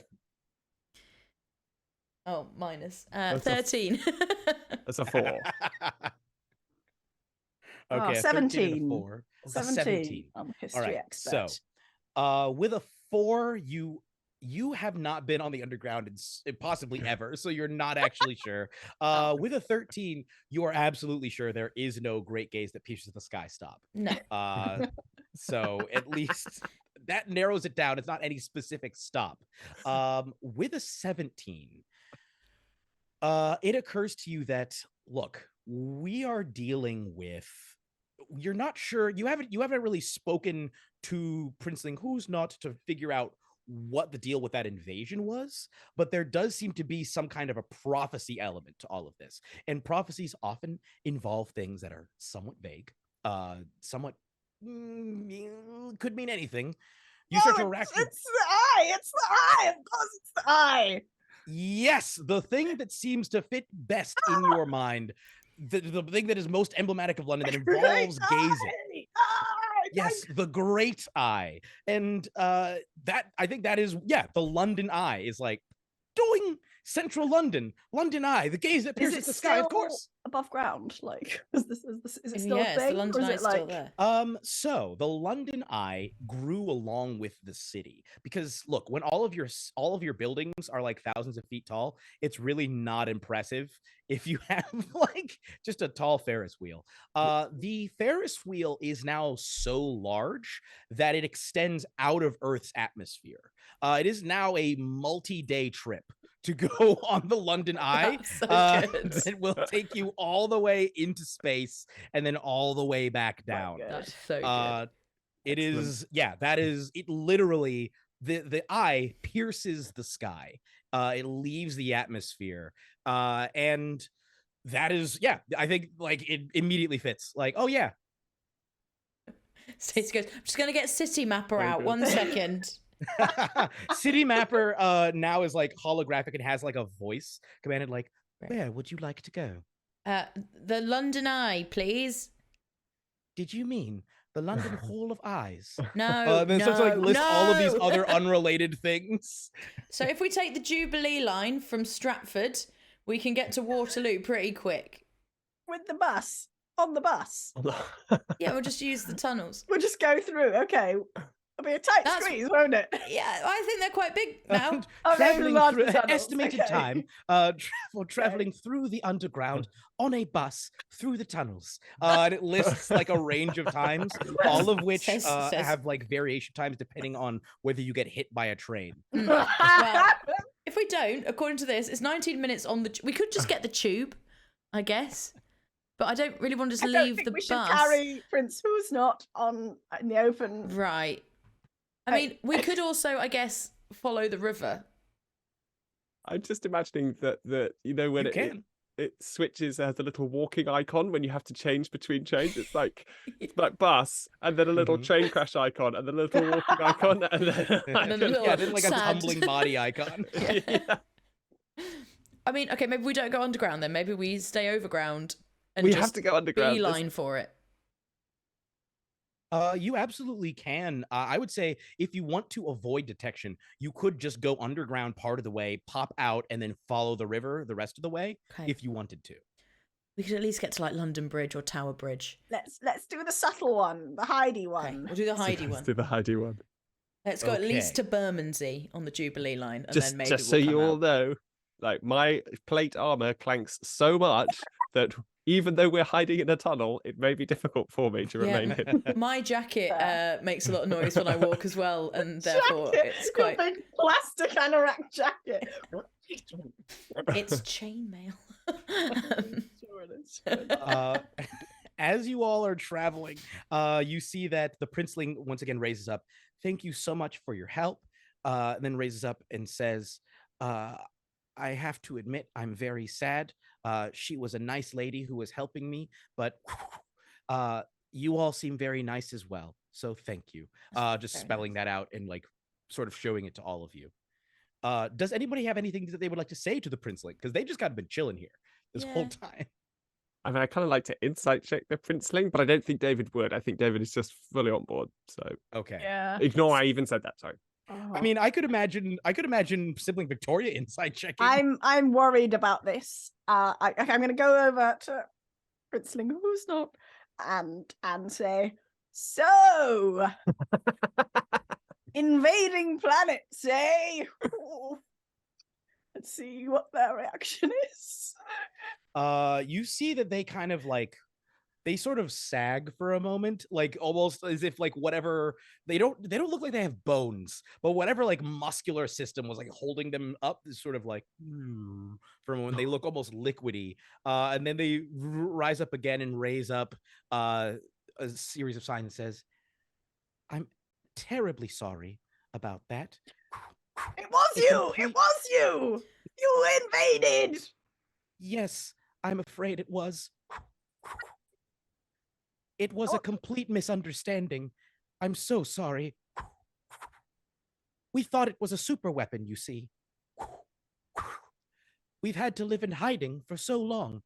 They sort of like pause for a moment, and then they and raise up a series. They raise up a question that says, "Would you be willing to let me speak to you more directly?" Oh boy.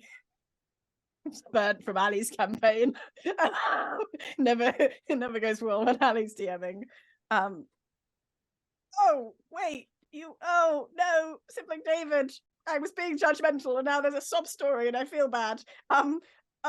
Princess Who's Not, yes, please, speak to me in your native tongue. I didn't mean to come along and judge you for being a Martian. Okay, so they then like sort of puff up a little bit higher, like excitedly, and they sort of like vibrate for a moment, and they raise up one of their tentacles and touch a spot that looks like any other spot on this glass orb and just and slides off. Like you see a piece of it just sort of like dissolve away as they extend a little tendril out. Oh, I don't like this, but I can't be rude now. Oh, yes, hello. Oh, what a lovely tendril you have. Do you with the other ones they say, "Please take my tentacle." Oh, gosh, yes, I would, and just do that kind of like going for the handshake, but you're kind of like, Oh, and then I'm gonna go in for the handshake. Okay. So as you touch their little tentacle, you can feel that this thing is covered with innumerable, it feels like it suctions itself to you, and like you get the sense that like this thing is actually covered with innumerable tiny little suction cups, and as they sort of like suction themselves to your hand, you get like a rush of information, and suddenly you are not on a bus heading towards the underground. You are on Mars. You are a Martian on Mars, and you start to understand something about their culture. The Martians do not communicate via words. They communicate via thoughts. They communicate telepathically. And so for the princeling who's not to have like adapted and learned your language is like, because they don't even they communicate via feelings and everything. Like they don't put things into words. So it's been an effort. And you also understand that they were not the first ones to make contact. There have actually been numerous expeditions to the Martian surface, covert ones carried out by, in some cases, government activity, in some cases, enterprising adventurers, some weirdly long-lived billionaire named Ricard Branson seems to have arrived at one point hundreds of years ago and messed things up. Essentially, the voyages that you all have made to their planet have resulted in large-scale war and destruction. It was clear that the forces that came there had originally wanted to essentially colonize the planet, only to discover there were people there, wars ensued, and the Martians themselves ended up withdrawing from the surface. Because it's like, look, we don't even want to deal with these people. We don't want to mess with these people. They ceded the surface and went underneath. And yet, they saw a great eye staring at them.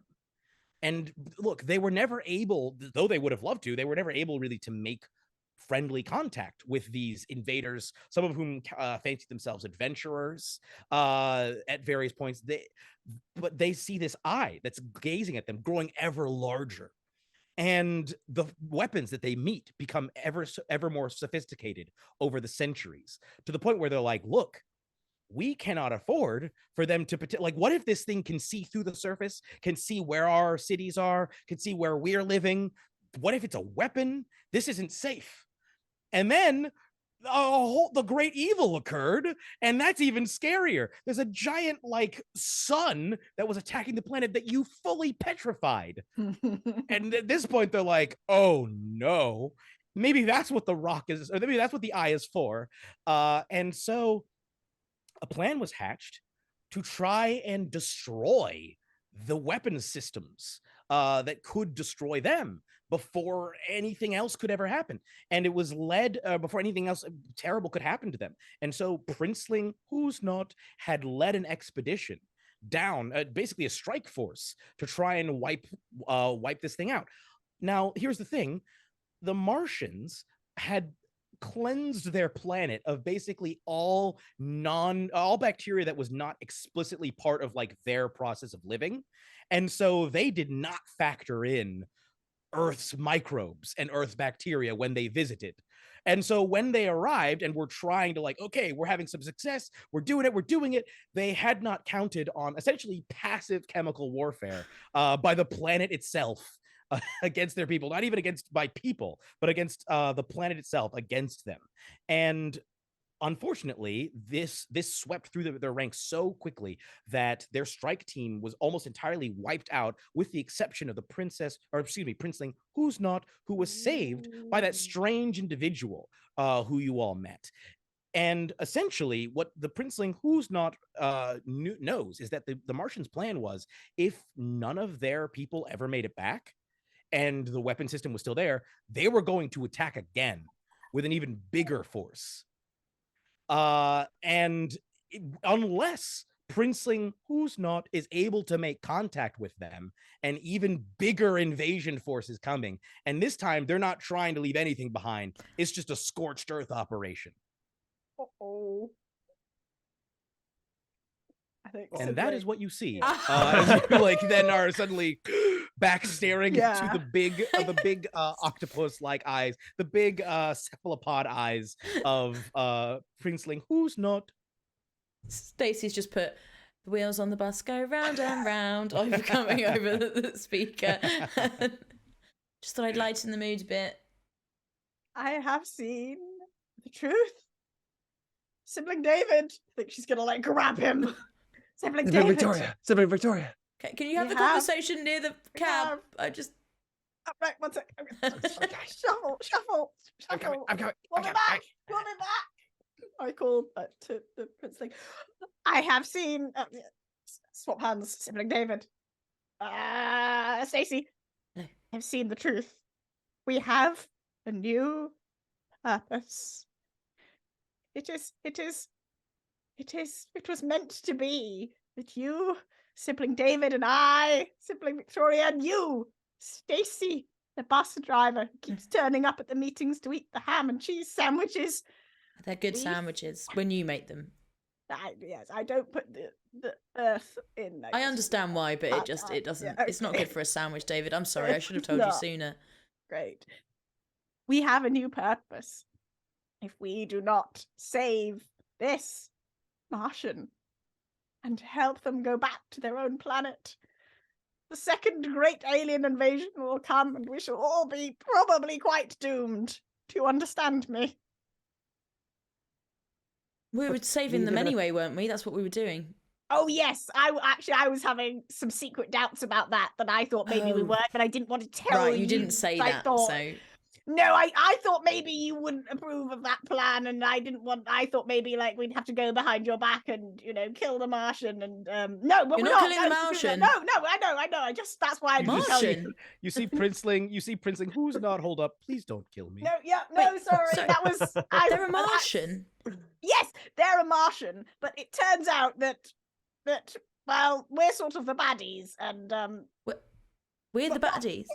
we're a little bit the baddies. You said that the Church of Elements was the goodies. That's one of the reasons I kept church, coming to Not the that, no, meetings. we are the goodies, but as a whole, the human race are a little bit in this situation the baddies, because there was some colonizing happening, there was some disrespect of other people's planets, in this case Mars,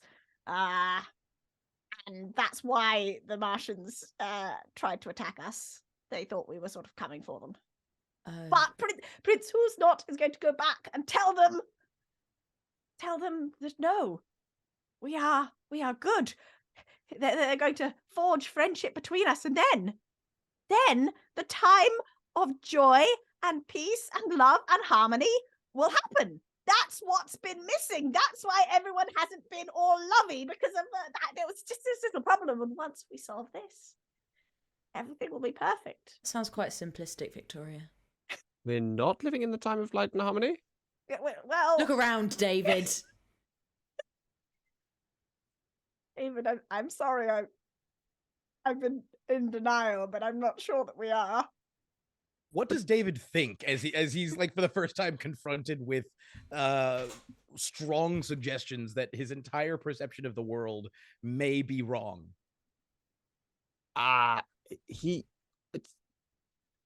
He's getting this from the only person who could have possibly suggested that it be true, and he's thinking about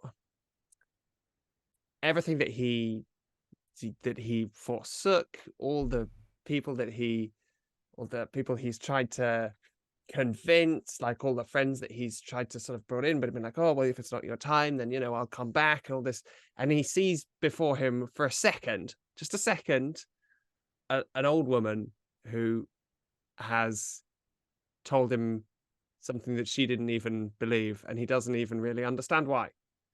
And I think he's angry for the first time in a long time, and hurt. But he's not. He doesn't fully believe it yet, but he's starting to feel these feelings. How is Stacey? Where's Stacey's head at right now? Stacey is having a great day. She's broken out of a cycle of monotony that I think she'd gotten very trapped in, and whether she would have ever admitted it to Victoria and David, she wouldn't have done. you know, she takes a lot of comfort in the meetings and going and seeing them and listen. And she's always listened. She's always listened to the things about light and harmony. She doesn't think it's true, but she thinks if anyone's going to be able to make the world a bit of a better place, it's Sibling Victoria, because she seems really nice. And she was good to her when all the bad stuff was happening. It was the only place where people were kind. And I think now Stacey is just feeling quite protective over Sibling Victoria and David, and just having a bit of a lovely day, really, and kind of just wants to make sure everything goes well, but mainly needs the siblings to have their faith back, because she does need the church, whether she admits it or not. As you all are kind of thinking this, and there's like a brief pause, you can hear Princeling, who's not, just sort of going, hoo, hoo, hoo, hoo, hoo, hoo, hoo, hoo, hoo, hoo, hoo, hoo, hoo, along with the music. They're just like happily singing along with the song that you're playing, the wheels on the bus, as you guys are flying along. Do you say anything else before you finally arrive at the station? I think David's heading to a dark place. It's not, and he's just sort of sat there looking out of the back of the bus, you know, through the kind of the doorway at the back, like everything going past, and hearing the sound of like the echoing of the, and it's all sort of coming together. What? And he turns to Victoria. Were you ever going to tell me? The fact that I have been having some doubts, shall we say, I didn't want to burden you with that.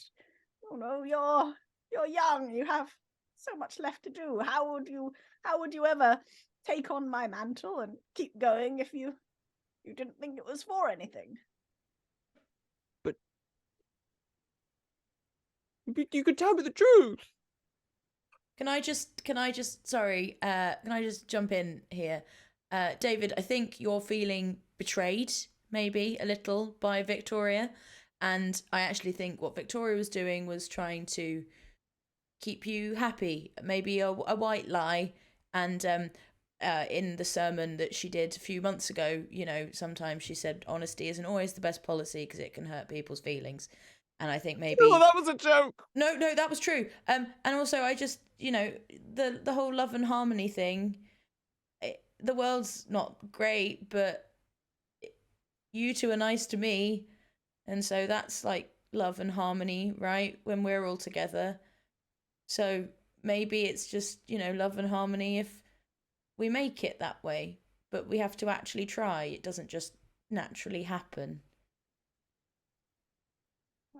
I didn't know you were listening to much. Round and round, round and round. Stacey, I didn't know you were listening to my sermons. You never looked like you were paying attention. Oh, it's just normally I just go there for the food, really.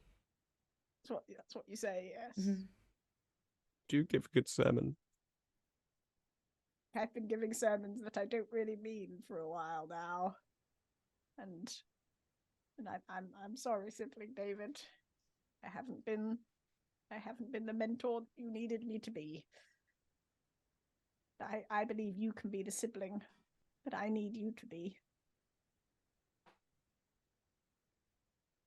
I just looked at my. Sorry, I'm so sorry to do this, but I looked at my spell list and it says compelled duel, and I was like, should I? Ali, no. And here comes Oh, Ali. no. Ali Jennings. You guys, I'm imagining like as Sibling Victoria says this, there's a moment where like all the lights go out as you have finally arrived at Stratford Station and are heading now below the ground.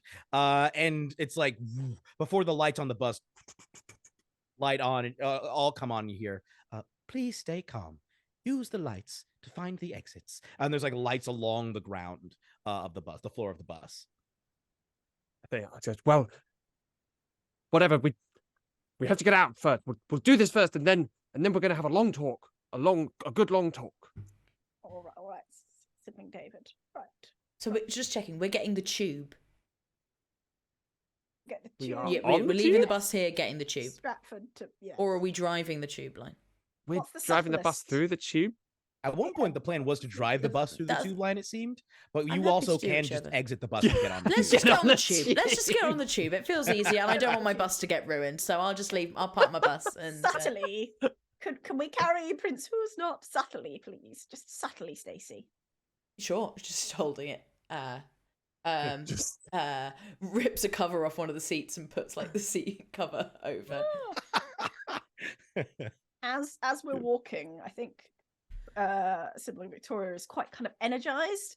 And she starts sort of talking to Prince Who's Not, being like very reassuring, like, yeah, don't worry, because you see, I am a sibling of the Church of Elements, and I actually have extensive powers channeled to me through the elements. So, you know, if we come to any trouble, I've got a scroll for every occasion. Wonderful, incredible powers channeled through me. So yeah, nothing to worry about at all. Don't you? We'll get you home safe.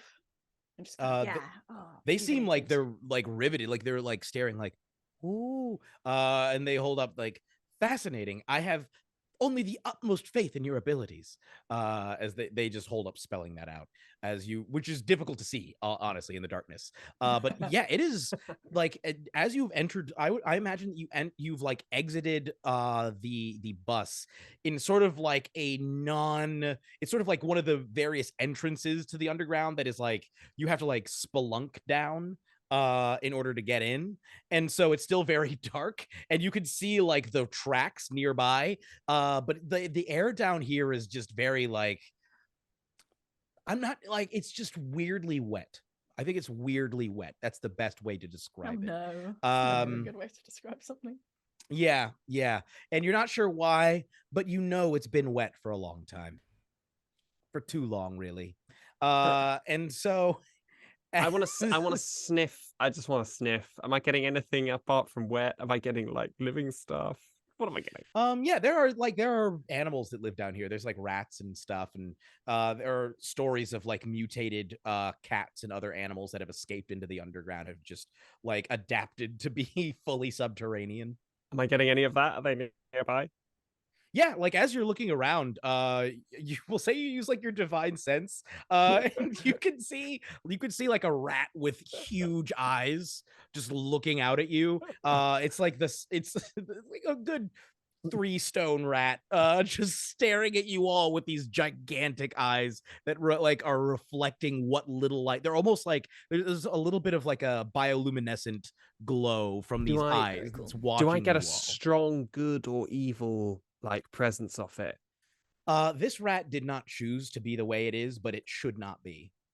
Oh, so it is an abomination, but it is not. Yes. It's not character-wise. It's fine. It's Yeah, just as a rat, it's just a rat, but it shouldn't be in. There's no animal should have to be like this. I execute it. Oh. You just calmly go over. The rat nods. It knows something about it deep down is like, and just holds out its little arms. So you guys continue. Before long, you arrive at. I just lean over to Sibling Victoria and I say, I think David is processing some things. More rats begin to emerge, just lining up along the way. You guys, I judge them as I walk past. I judge them and I pass judgment with my sword. They willingly accept it. They all convert to the Church of Elements. So They die. Convert to the Church of Convert Elements. to the church. yes, as you arrive at the station itself, and like you can see folks just like one person walks around, it's like, hey, you what? And it's just staring at like a chair. And then you see they poke again, you what? And seem very angry at this chair as you all are walking past. Not the chair we're carrying. The one with No. he's not A with the- separate chair. They're staring at a separate chair that they're yelling at and poking at. Stacey, Mm. have you ever been down here in the underground? Yeah, a couple before? of times. Right. Well, we'll just follow you then. You Yeah, tell just us, don't talk to anyone. Do not make eye contact. Don't stare, Okay. especially at the chair. Okay. Oh, dear. She doesn't know what the chair is, but she just doesn't know. From behind you, you hear, "Yes, I think that's a very good idea." Oh. And you see sitting in the chair a cloaking device like lifts, and you see the man in the suit sitting there as the one person is like and tries to throw a swing. The guy just grabs it immediately, like twists his arm behind him, pins him to the ground, stands atop the body, he's just lying there now, and points and says, "You have something that is a threat to the security of this entire nation. Put it behind my back. Oh no. It's time to hand it over." I'm going to stand and face this suit man and say, "Run now! I'll hold him off." Run now, what? What? What? The train went past. It was I'll hold him off. Oh, There Victoria. with the scroll. Oh God. But like, this is my He moment, you see he looks at you standing there, looks at the rest, and says, "Frankly, if you're going to fight, I think you should stay. She can't hold me off." I'm Yeah, telling no, you right that's now. fair. I And I'm going to pull my battle axe out. It's And only then fair. I will put my shield before Sibling Victoria say, "No, not today." Okay. Wait, still. As you are facing off against this man, who I'm gonna say at this point you're getting strong like government agency vibes from him. Like it's like the mysterious suit man. Like this is very much like a government action situation. As he's standing there, go ahead and roll initiative. Yes. Damn it. Ooh. Oh, actually, that's cocked. I'll do it again. Oh, that's less good. 9. 11. Last time you all rolled initiative. It's great. I never let them roll initiative. We'll go through. I was gonna say, We'll go through the order in a moment. I do and not everybody remember can- the last time I rolled initiative. No, I know, right? All right. Did anyone get above a 20? No. Did anyone get a 15 to a 20? No. Did anybody get a 10 to a 15? Me. Hey, what do we get? I got 11. I got 12. Okay. I have really good initiative. I just rolled like shit. So 12 for Sibling Victoria. And then 11 for Stacey. Yeah. And then what did poor Sibling David get? Sibling David got a 9. It's not that bad. Sibling but it's David got a not 9. great. Okay. So, unfortunately, first to act is in fact the government man. Makes sense. Who I imagine Sibling David did Sibling David walk forward first and like step in front of Sibling Victoria? Yeah, there's strong, like, sort of like angry teenager vibes going on. It's like, you can't hurt my mum, but also I hate my mum. Okay. He's going to just adjust his tie with one hand as he pulls out a pistol with the other, aims it at you, and I need you to make me a dexterity saving throw. Come on. Oh, come on. It's a 3. Oh no. I really should have healed up all that damage we kept taking, shouldn't I? Before Yet no one we here. were We hanging on didn't a do bus. any healing. We were just hanging on a bus, and I I, mean, should have done a whole You two could have definitely short rested on the bus. So I much probably healing. couldn't have done, It's but true. yeah. You could A lot have, of- you a lot could have absolutely could happened. have. I was waiting for somebody to say something. What you have to understand, Jeremy, is we've had Shamini DMing games for us. She doesn't do this. This doesn't happen. You don't take damage. You're fine. Oh, no. You take emotional damage, and now now we're good. No, it's Oh, okay. I've got shit no. I can do. We're good. What was the dexterity saving throw? That was still a 3. Oh, But it's my nice of you to ask me goodness. again to give you the chance to lie. So he pulls out a handgun, pointed at you, pulls the trigger, and you see 4 little like laser lights appear on your chest, No. and then 4 little thing like canisters fire out, following along those laser lights, sink into your chest and explode. Just you take 9 points of fire damage as it just into your chest. Okay. The holy elements. That's with the first attack. He also gets an extra ability. He's going to run in and he's going to try and just kick you in the face. That's okay. So that's going to be an attack roll on his part. He gets You in the face. Fuck yeah. 17 to hit. 18 is the armor class. Ooh! Oh, those taxi plates coming in handy. Yes, but as he comes running in for the kick aimed directly at your face, you manage to ping with your shield. That is the end of his turn. Sibling Victoria, what are you gonna do? You're up next.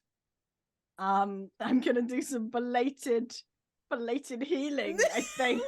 Just like because I don't think Sibling David is just doing much better than me. At this point, probably worse. Probably wouldn't. Yeah, It's not.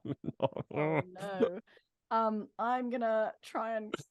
Right. Okay. So what I'm gonna do is Sibling Victoria is gonna sort of cry out like Sibling David, and then don't worry, I'll help you.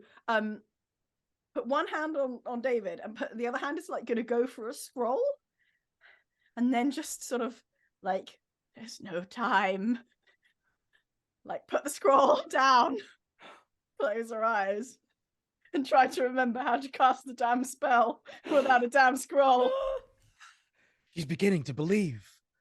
I do okay. believe in fairies. I do. You could since we created the mechanic together. You tell me. Do you think the mechanic would still apply the spell mechanic that we created for this character? Yeah, given that this is like the first time she's trying to do anything without it as well. So, what's the level of the spell? Second Level spell. So that's a DC 12 religion check in order to successfully cast this. Come on. Natural 1. Oh. That was the time that my natural 1 decided to come into Oh no. Full on. You described for me how Sibling Victoria goes to cast the spell, and then I'll describe what happens after. Oh god. Okay. Because I was going to say I could cast something else instead because I'm not reading the. Oh, God. That's probably worse. Yeah. Okay. So she's closed her eyes. She's got one hand on David, and she starts chanting the like Latin-y sounding thing, like stumbling slightly. She's like, I don't need to look. You look. I think you're like reaching out, like come on, and I think there's everything kind of slows down, and the your eyes are shut so tight, but suddenly your vision fills with light, and for the first time in who knows how many years, you feel that presence of the divine light, the fifth element, fill your heart as you realize what has happened to you today has not just been a matter of you having your faith challenged or anything like you now have a better understanding. For the first time, I think you've recognized how deeply Sibling David looked up to you and how much he loved you and how much your actions have affected him. And even though as you were trying to protect him, your dishonesty has caused possibly more damage. You may have been acting out of mercy, but maybe not out of the kind of love that he needed. And at the same time, I think you see, for the first time, maybe you see through Stacey's, well, just come in for the sandwiches. And like, it's no, she's put her life on the line for this. And not only that, this is the happiest you've seen her. She's having a great time. Great day. This is the most alive she's ever been. Stacey's big day.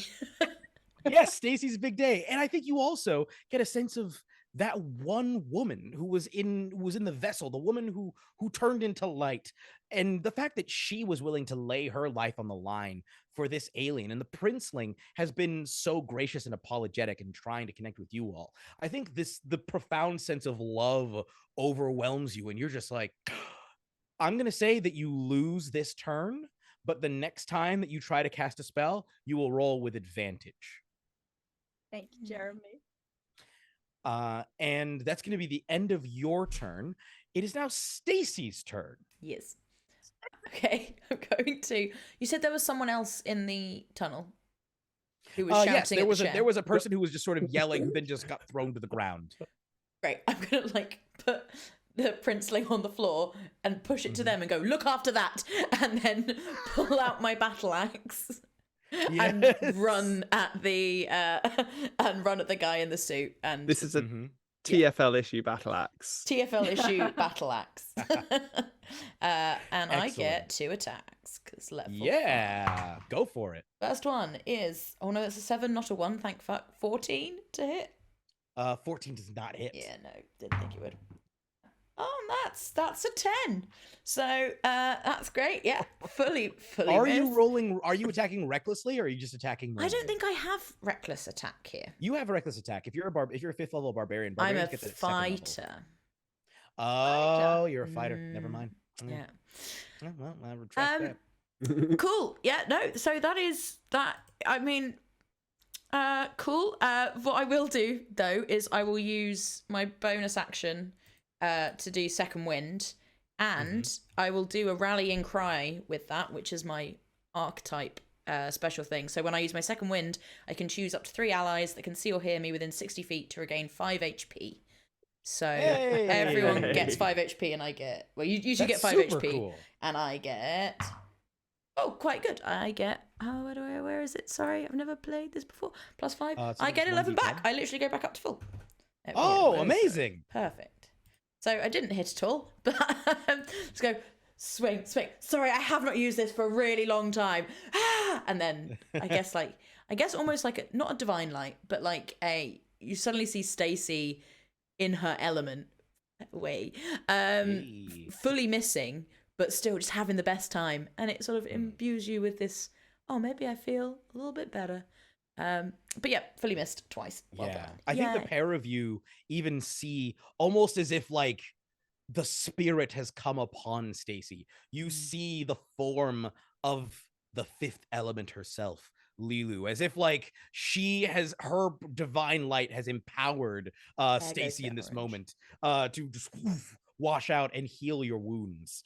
At initiative 10, there is a sound. You can hear rumbling getting closer and closer and closer, and you can see a train is approaching. Train's got initiative. I love it.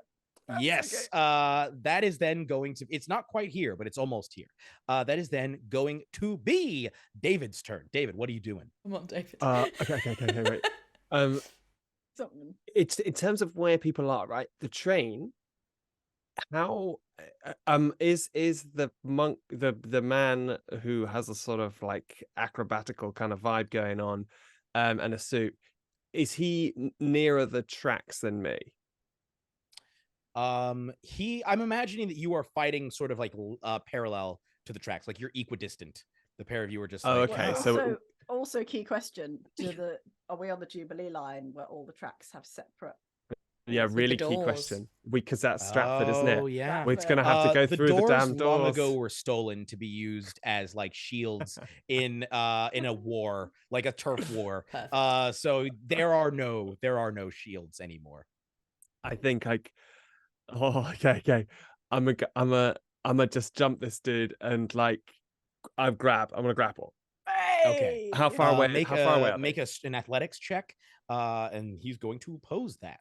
How far away are they? He's within 5 feet because he just ran up and tried to kick you in the head. Oh God darn!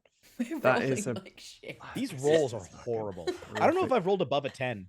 That's a 12. Awful. He also got a 12. And since it is you are trying to overpower him, beats it. So he But you have another attack if you want to try and grapple him again. Just that. Oh, okay. So, yeah, I definitely do. Yeah. Oh, really? That's a 10. This time I rolled above a 10. Oh, Brutal. God, we're bad. That's been an awful turn for all Dodging of us. back out of the dice are telling the story, man. Yeah. It was a rough one you were trying to grab. He's dodging back out of your reach. Just like, too slow. Please give me a break. That is such a good accent, Jeremy. My God. this guy's a douche. He just smiles, and there's like, as he looks at he like looks at the camera and you hear "Ba-dum" for a moment, and then turns. I'm imagining Pierce Brosnan's With Bond, the- just so everyone's aware. I feel like With the- it's Brosnan. Yeah, okay. Not, I was going to anyone say, else. I Oh, God, did it's want to not know who I Craig, was no. imagining. It's not Yeah. Craig. This is not a Craig. This is not a Craig Yeah, situation. yeah, okay. Craig good. just That be like, helps yeah, me. barrel through you. Craig would have killed you all. Yeah, we'd be dead. Yeah. Yeah, fully dead. Brosnan has like the taste to stretch it out. Speaking of which, back at the top of the round, it's his turn again. And he is going to attempt to shoot you. This person who's just tried to grab him twice. Well, he's gonna try. Yeah, he's gonna try and shoot you. I need another dexterity saving throw. From David. That's a 5. No. Oh my gosh! How Wow. is this? I feel like I have to keep rolling the same dice now. I'm so I've sunk can't cost change, fallacy. it's I'm too- so Yeah, deep you're in locked. now. You're Nah, locked in. any minute now is going to pull. I'm going to go to my Yeah. little one, though, and see if the little one Yeah. helps me. That's gonna be so he once again aims his gun and fires. This time hits you right in the midsection. Explodes 14 points of fire damage. That's it, fire. So- I'm still okay. okay. Okay. And then he is going to pivot and trying to aim. He's going to try and aim a kick. He's going to go for an oblique kick. He's going to kick your lower thigh.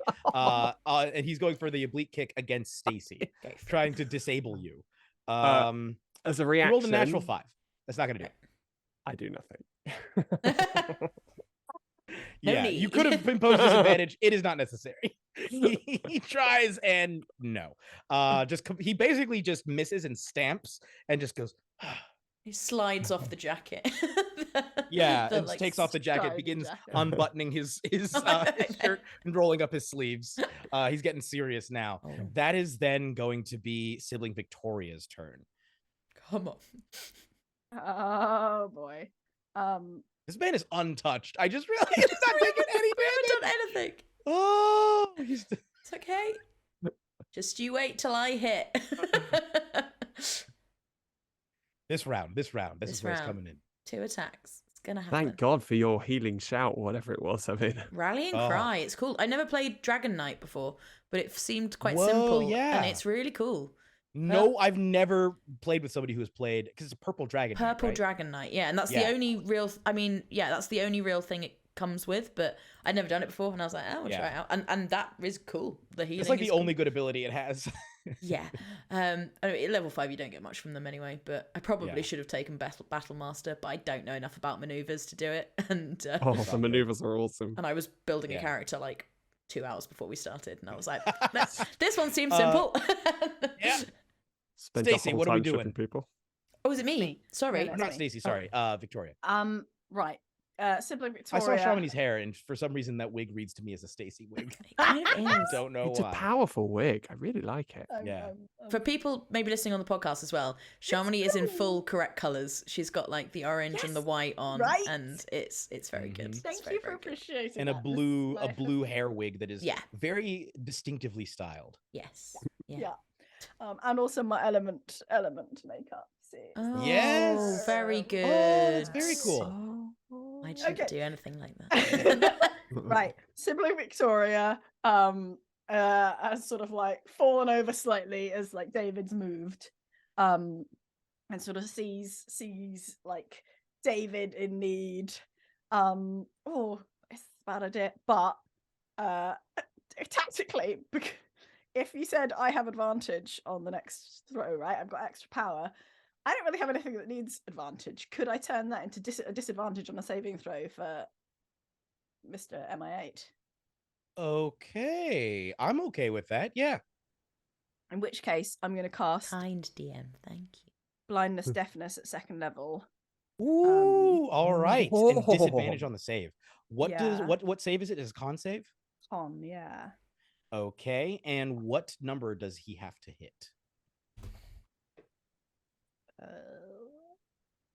Ooh.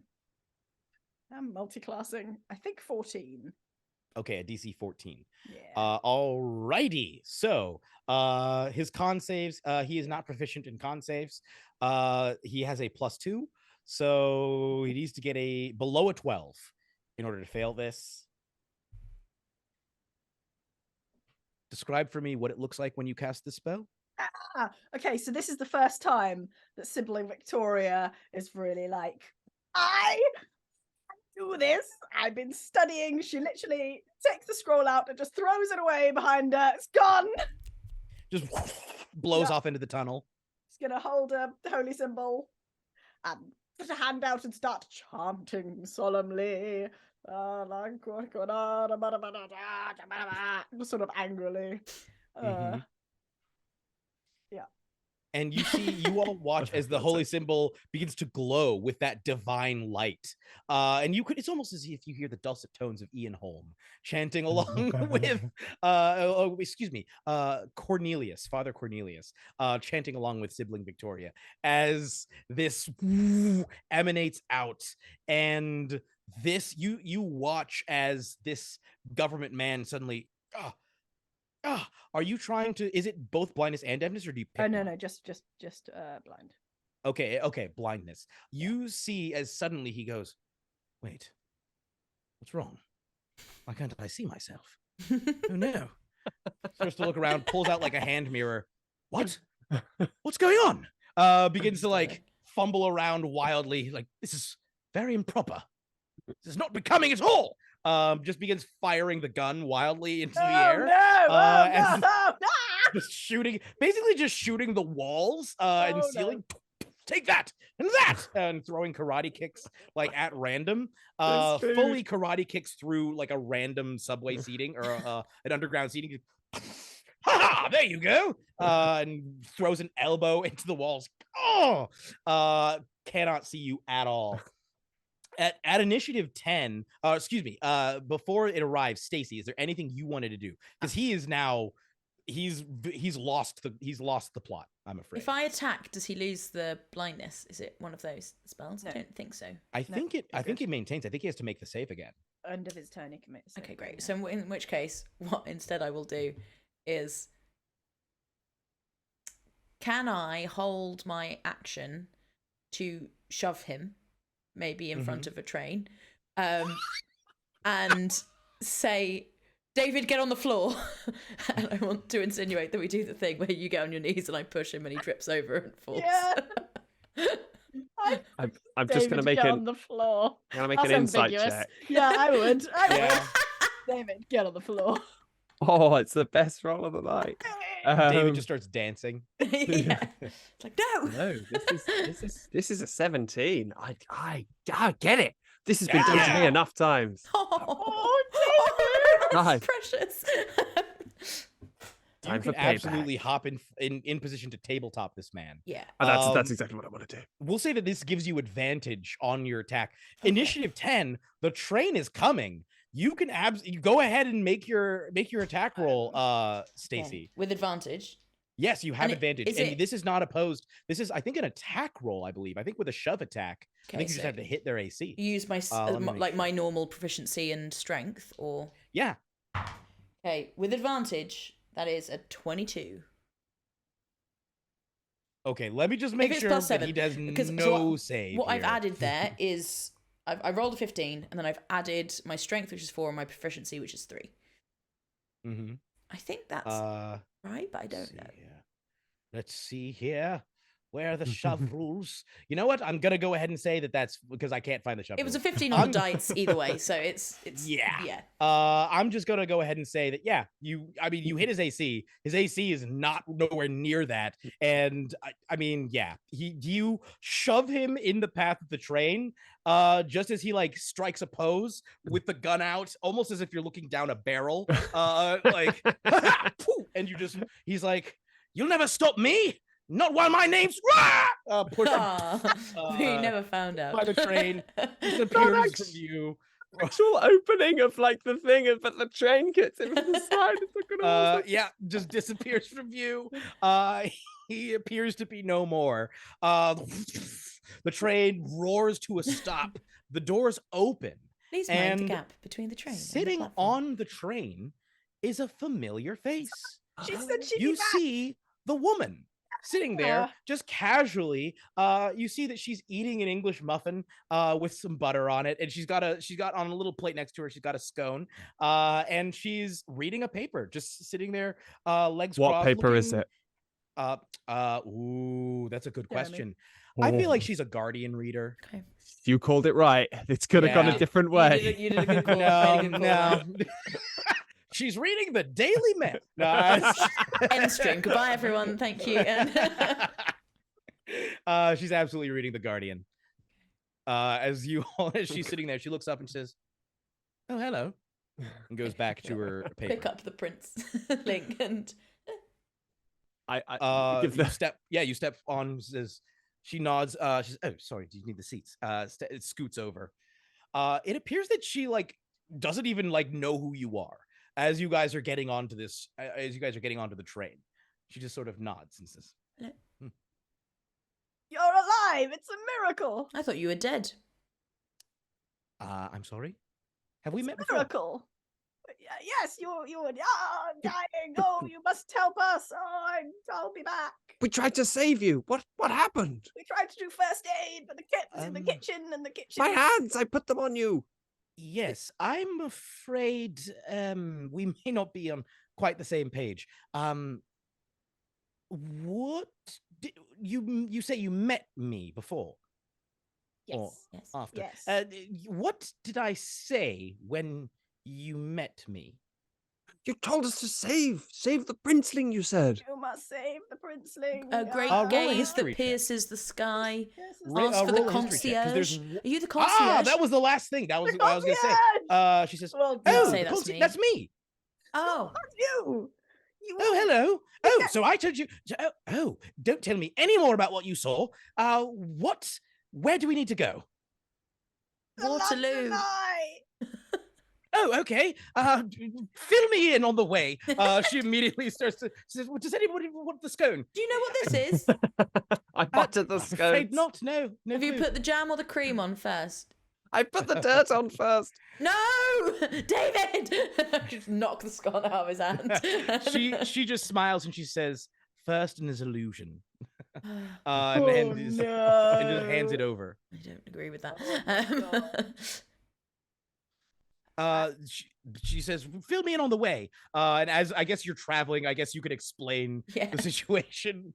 And she says, "Oh my, yes, this sounds like a very big deal. Thank you, first of all, for helping. This sounds like it would have been very bad indeed. I'm going to need to make a note of this." She's writing down everything you're saying and puts it away. And she says, "Right, so we're going to need to go up in the eye, I'm imagining, and potentially ask." She looks at I actually have a device that will allow us to send out a signal. If we get enough height, we should be able to contact your people." Thing. Great. That's very Exactly. good. Well, excellent. What's a coincidence? I was actually heading for the eye myself. I actually, Why? well, I have a lot of things going on at the moment, but I'd actually parked my vehicle there. What's your vehicle? Oh, you'll see it when we arrive. As you guys pull up, she climbs off, and you can see a dark navy police box sitting inside of one of the little pods that they have going around the eye. And she says, Jeremy Cobb "Come on now, all aboard." has taken the challenge of the most British one shot ever. and he's going with it. Oh, I love it. What's happening? This is very cool. I Yeah, opened it's the not very door. big. Do you all follow Yeah. the concierge aboard? Absolutely. I mean, I wouldn't, but of course I do. You can't stop me. I'm going in. She gives you just a quick, as you all are traveling up through the sky, now having eliminated any government resistance. She explains she's actually not originally from here, and even though you may have already met her, for her it actually hasn't happened yet, but not to worry. If the future her turns into light, it's probably going to be fine. She'll be back at some point. Who knows, maybe you already met her again as she's rising up into the sky. As you all are having this journey, like looking out over the vista of London, rising higher and higher into the air, seeing the curvature of the earth, what are you all thinking along the way? We will start with Sibling Victoria. I am going to like, aside from what I'm thinking, I am going to go and take Sibling David's hand, if he will allow. I will. Yes. I mean, he lets it happen rather than giving it to and me. I'll put my other hand on top. And I will say, Sibling David, I have let you down.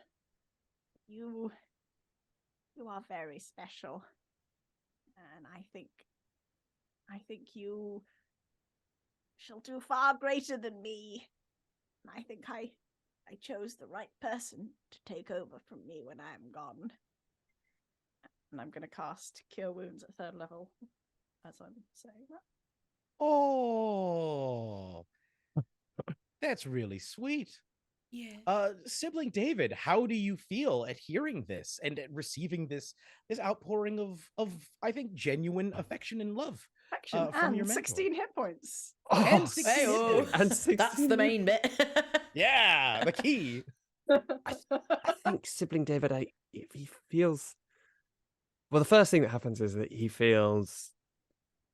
He's seen Sibling Victoria's harnessing of some great power on the station stop, and that's made him think deeply, and he's confused. He's really confused and conflicted.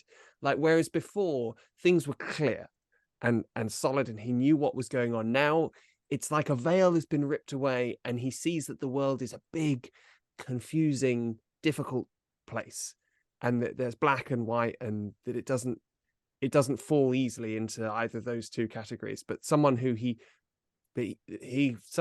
feels like he loves, but has also betrayed him, and he's starting to see that he can't just really neatly sort things out, and that he's got to start to learn to live with the world as this sort of wild and confusing place.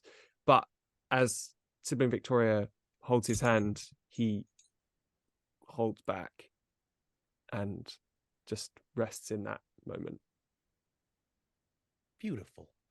And how is Stacey? Like, what is Stacey thinking at seeing all of this madness? Is pressed up against the side of the of the eye and like looking out.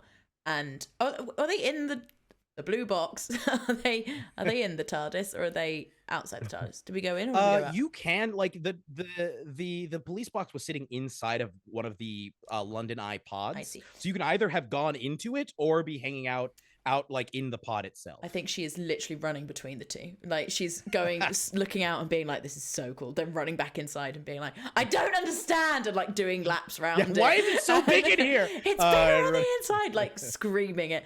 And just having the best day, and then going up to the concierge and being like, do you think you could make my bus like that? Like the bigger on the inside thing. She looks thoughtful and says, you know what? Put a pin in that. Okay. I have a few things going on. Sure. Yeah, we've got to do the thing with the space. I'll come see you after all this, Mm-hmm. and then we'll talk. That sounds great. Okay. And she smiles and gives you like a little wink. Okay. wink back. You can see also Stacey like does a there's- really bad wink, like almost a double blink. Like Do you wink the wrong eye? Like, Yeah. You can see also like there's ads up here. There's Madame Tussauds just opened up their new Corbin Dallas and Lilu exhibits, which it's they still all Madame wax. Yes, it's still wax, but now they have basically AI versions of people's like personalities and voices. So the wax can actually, and it's like a special kind of wax, basically like wax androids that can move and talk. And so like you can go and hang out and meet AI reproductions of the people themselves, In but as wax. wax. But they're They're wax. very much still wax. With I that love it. horrible hair and like. Yeah, Ah. yeah. It's a rough. a The Chamber of rough Horrors night. really got out of hand in this version, but you can see ads for that. You can see the beauty of London. You can see the beautiful Thames recreation, the Thames Baron, just sort of flowing through the city, and people laughing and playing in this like reproduction of what if the Thames had never been polluted. Just a beautiful vision of a future that could have been. As you rise up into the air, and I think the concierge like ushers you all into her box and into her police box, and like she has in here, actually it's actually safe from the microbes, so thankfully the princeling can exit. And the princeling shakes each of your hands profusely, holding up flashcards to say thank you so much, before the concierge has them enter in a series of coordinates. The concierge then has them enter, like use their essentially telepathy to enter in a message which is broadcast to Mars. It's a beautiful experience. It's like, as you see this, I think for those of you who are, even if you're not religious, you're all familiar with the religion of the elements. And I think there is like a moment where you're like, yes, this is love. This is it. This is the fifth element. It's here. It's everywhere in the universe. It's even present on Mars, and you can feel that love and care, and even the sorrow and a sense of apology, that it's like, look, this was a misunderstanding. Hopefully this will lead to, well, a semi-misunderstanding. Hopefully this will lead towards more positive relations between our species in the future, that sort of thing. And I think at that, the concierge will turn to you all and say, right, so I'm going to need to get them back to Mars. The rest of you, just please enjoy the rest of your trip. I'm going to need you to exit for a moment. But don't worry, I'll see you again soon. Okay. Spoon is an illusion. Exactly. It might be a very long time for me. Will it be soon for us though? I don't know. And when Okay. she presses a button, you're all like a panel flings you all out of the box. The doors close, and you see it and disappear with like a weird theremin sound as it like vanishes into thin air. And we're just gonna do a quick epilogue. Where do you think all of your characters, in like a sentence or two, a couple sentences, where do you think all of your characters would go after this adventure? And then I'll give my little epilogue to that epilogue. We will start in the same order that we just went through. Sibling Victoria. I think just even in that moment, as we're spending the rest of the time on the very slow London Eye, even Yeah, because because it takes like a day plus to get up there. It's like a to come while. back down. I think Sibling Victoria is going to get them all in a little prayer circle, like we're all kind of holding hands and like chanting some of the chants and like doing some of the funner Church of the Elements songs that we do. Stacey still doesn't join in, even. But like, I think there is like, you can tell that she's there. She means it now. No, Yeah. Sibling She's Victoria's, joining like, in doing the spirit, same maybe. thing. Would that be a fair way Yeah. of putting it?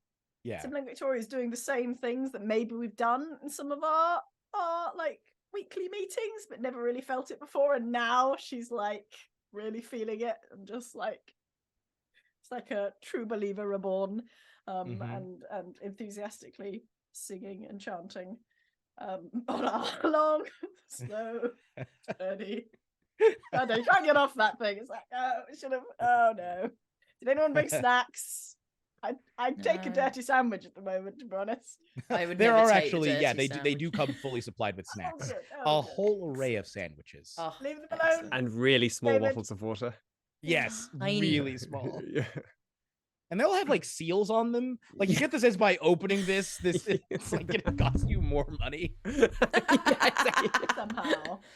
Yeah, for sure. Sibling David, what are you doing? What is your little epilogue here?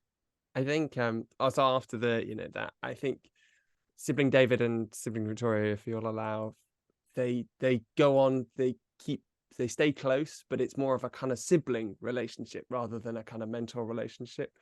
And Sibling David takes to the sewers with Ratslayer to bring the light of the elements to the darkness, and to become the greatest warrior for the elements that he can be. I think he's fully on board with that. Hey, it's not what I would have wanted for you, but you're your own incredible, your own person. Wow. 4 little baby turtles that have got Yeah. flushed Yeah, down the sewers, yeah, and you kind of so, raise them. I'm imagining you have you collect a group of followers, all of whom are also like mutated animals who are like helping you to Yes. I am doing God's work. You teach them all fighting Yes, skills. truly. Yeah. It's all out of love. It's all love. And moving on to Stacey. Oh, What is Stacey doing? Stacey. I think Stacey loved her big Stacey's Day of Fun. And also, I assume she's probably wanted for murder now. So she goes, she leaves. I think she hopefully touches base with the concierge, and maybe goes traveling with the concierge. Stacey, go with the concierge, 100%. Okay, leading on to that, I'm imagining 100%. like Stacey, Yes. you try to head home. Your bus is not yet been found, but you like arrive. You like as you're approaching your home, you see that there are there are multiple Aston Martins parked outside of your home, and it's one of those like, oh. And as you're there, you hear like, and like another theremin sound as charge in and the go, police- go. a completely different police box appears on your bus, like inside of your bus. The door opens, and I never described her fully, but the previous concierge had been sort of a brown-skinned woman. Now you see a black man step out, and he says, what's this then? Oh, sorry, I'd written a note that I was supposed to meet up with someone named Stacey. Hello, yes, I'm Stacey. You're not. Oh, hello. You're not the person. You're not the concierge. That's not. I met. It's a long story. I am, but I'm not. It's not. We Change. can't get into it right now. The thing is, You're like that show on telly. You know, Doctor Who. What? It's Sorry? quite similar. I'm not really familiar. Okay, we need to go because they're going to kill me. Go. Right. Yes. So, things are lonely. I was just going to say, do you want to come aboard? Yeah, I'm in. Yeah. She just charges, You wanna come- pushes past. Simple. Press the button. You zoom off into the cosmos. And with that, we will call an end to this 5e Oh, adventure. Can I just have one other Oh, thing? She yes, definitely before that. comes back for meetings, like all the time. Oh, yes. Yeah. And each time you come back for a meeting, it's like you from a different era. Yeah. Like you're always dressed like differently. Yeah. Costumes, rough. yes. Oh, Yeah. And Yeah. she starts bringing the sandwiches.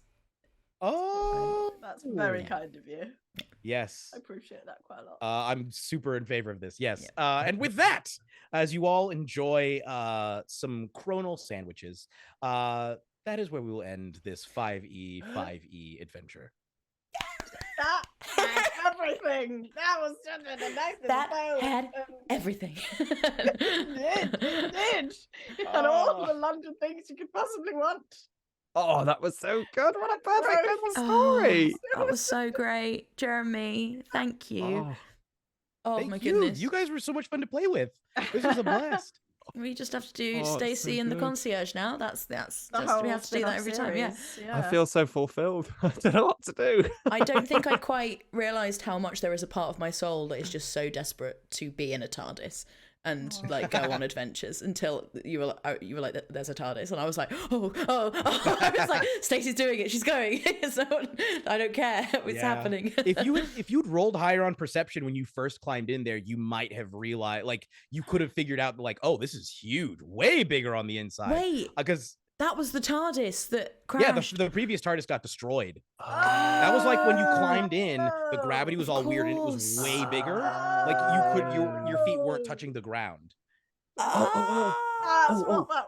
We should ask, what was the, because there was a bit of science in there, wasn't there? There was some science about microbes. There was science about like turning up in places and having. Worlds, though. Yeah, that's how the actual War of the Worlds ends. Is the Martians all die because they were not prepared for Earth's gravity or Earth's bacteria and microbes.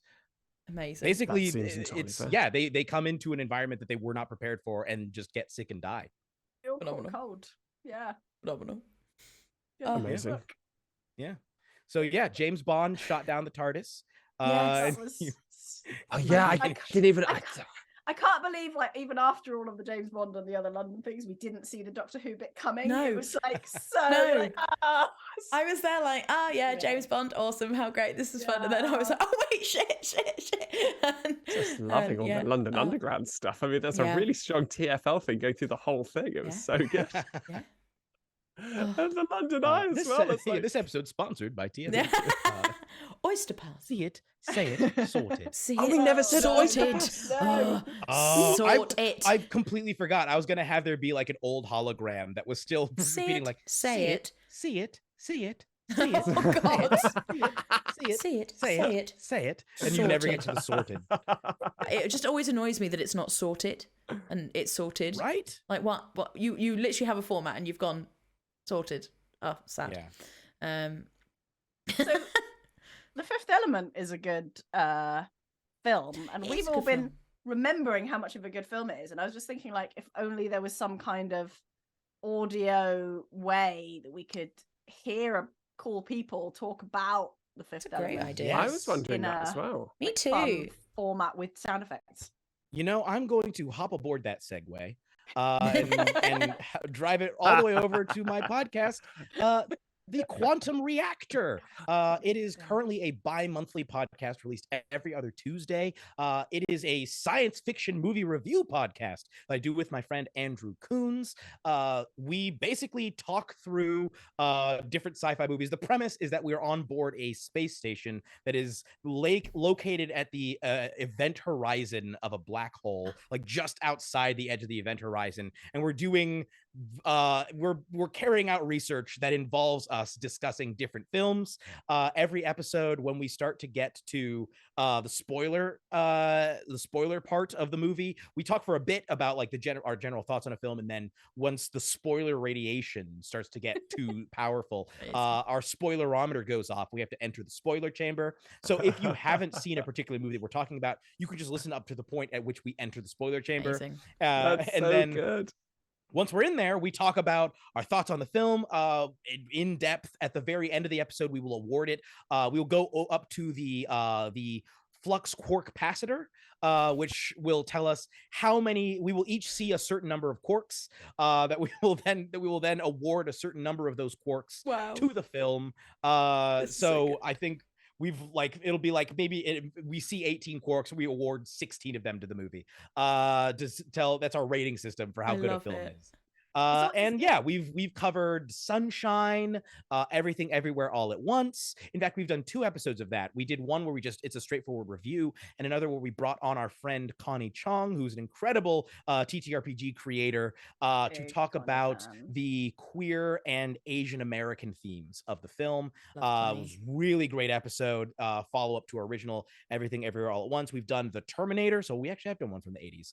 We've done The Terminator. We just did Looper. We just released last week. Next week, we're going to be releasing The Fifth Element. We have episodes coming on AI, artificial intelligence. Yes, Ali. Do you guys have plans to do Annihilation? Yes, absolutely. Annihilation. What do you think about that? Yeah. That movie is absolutely on the list. We got plans, big plans for the month of May, because that's, I think, Asian American Heritage Month. And so we're going to be jumping in to talk about some classic cyberpunk cinema, and Ooh. also Like what? talking Like what? about. Well, you know, I've there may be decided a bit of now. Ghost in the See, Shell. Put you on the spoilers. spot. I'm sorry. I put you on the spot. I'm sorry. There may be a little bit Gotta of Ghost in the sound Shell. good. There may be a little bit of discussion of Orientalism and so forth in cyberpunk, and also misogyny and so forth in the cyberpunk genre as well, and in sci-fi in general. It's going to be some really, really cool stuff coming up. So stay tuned for that. You can follow us. You can find the Quantum Reactor podcast wherever pods are cast, and you can find our Twitter feed at Q Reactor Show on Twitter, and also if you can join our Discord, because there's some very good discussion. You can talk to myself, you can talk to Andrew, you can talk to other fans of the show. Yeah, we got a lot of stuff down the pike. It's really exciting. I really like the Sounds so fact that the good. podcast has this whole framing device. It's not just like two people are going to talk ramblingly for a while. It's like, Yeah, it is actual. really I have yeah. actual sound effects. Yes, for yes, everything. yes. I need more sound There's this like is so ship good. ambiance. There's an Yeah. actual alarm that Yes. goes off when the spoilerometer is going off. Stunning. There's sound effects for when we go into the spoiler chamber, all that stuff. I love it. Lovely. And very quickly, Jeremy, where can we find you personally on the internet? Yes, you can find me on Twitter at Jeremy Cobb 1. That is Cobb with 2 B's and the number 1. You can also follow me on Instagram at the Cobbmeister. We have been the RP Geeks. You can find us everywhere at RPGeeks DnD. That's RP Geeks, but only with one G in. I'm still worried. Some people are It's like, literally how you RPG say it. Geeks, No. RPG Geeks. Some people say RPG geeks, and they're wrong. So No, that's, RP Geeks. If you've ever RP hired Geeks. us and said that, you're wrong. I'm surprised Don't it's hire us not again. RP Geeks. I've been saying RP Geeks. Yeah, that's right. correct. No, That's RP Geeks what it is. You're correct. Oh, I thought it. So it's not. So we just don't. We don't. You just pronounce don't the double G. double. There's no double no G. That's double why we G. don't pronounce it. RP There is no Oh. double G. Geeks. Just It's- so in Oh, case- I It thought you were just stands- saying that there was a double G. I was so. No, I'm we're- sorry. I made it It's- worse. No, It I've stands for the ruined- received pronunciation Geeks. geeks. Yeah. Exactly. Just That's exactly what I was pronunciation thinking. geeks. Yeah. Exactly. Speaking of We the are- kings, speak nothing but the kings here. Rather. At Yeah. RP Geeks DnD on Twitter, Instagram, TikTok, YouTube, and just search RP Geeks DnD, and you can find us on various podcasting platforms as well. It's true. If you have not done so already, thank you so much for supporting us in everything that we do. We have. I'm just very happy at having Jeremy here. I'm Oh, so it's buzzing. such Yes, a privilege. Fateweaver. Honestly, thank you. Oh We've my god, had that was good. So many there's so many lovely people in the like TTRPG world who have been like willing to give us their time, and I appreciate it so much. We've got like more exciting stuff planned, so stay tuned, and we will catch you all next time. Goodbye. I'm so not ready to press the button for Bye. the ending screen. I can't find it, so just keep talking for a sec. Right, okay, I found it. Okay, 3. Thank you so much for having me. Bye. Bye. Bye.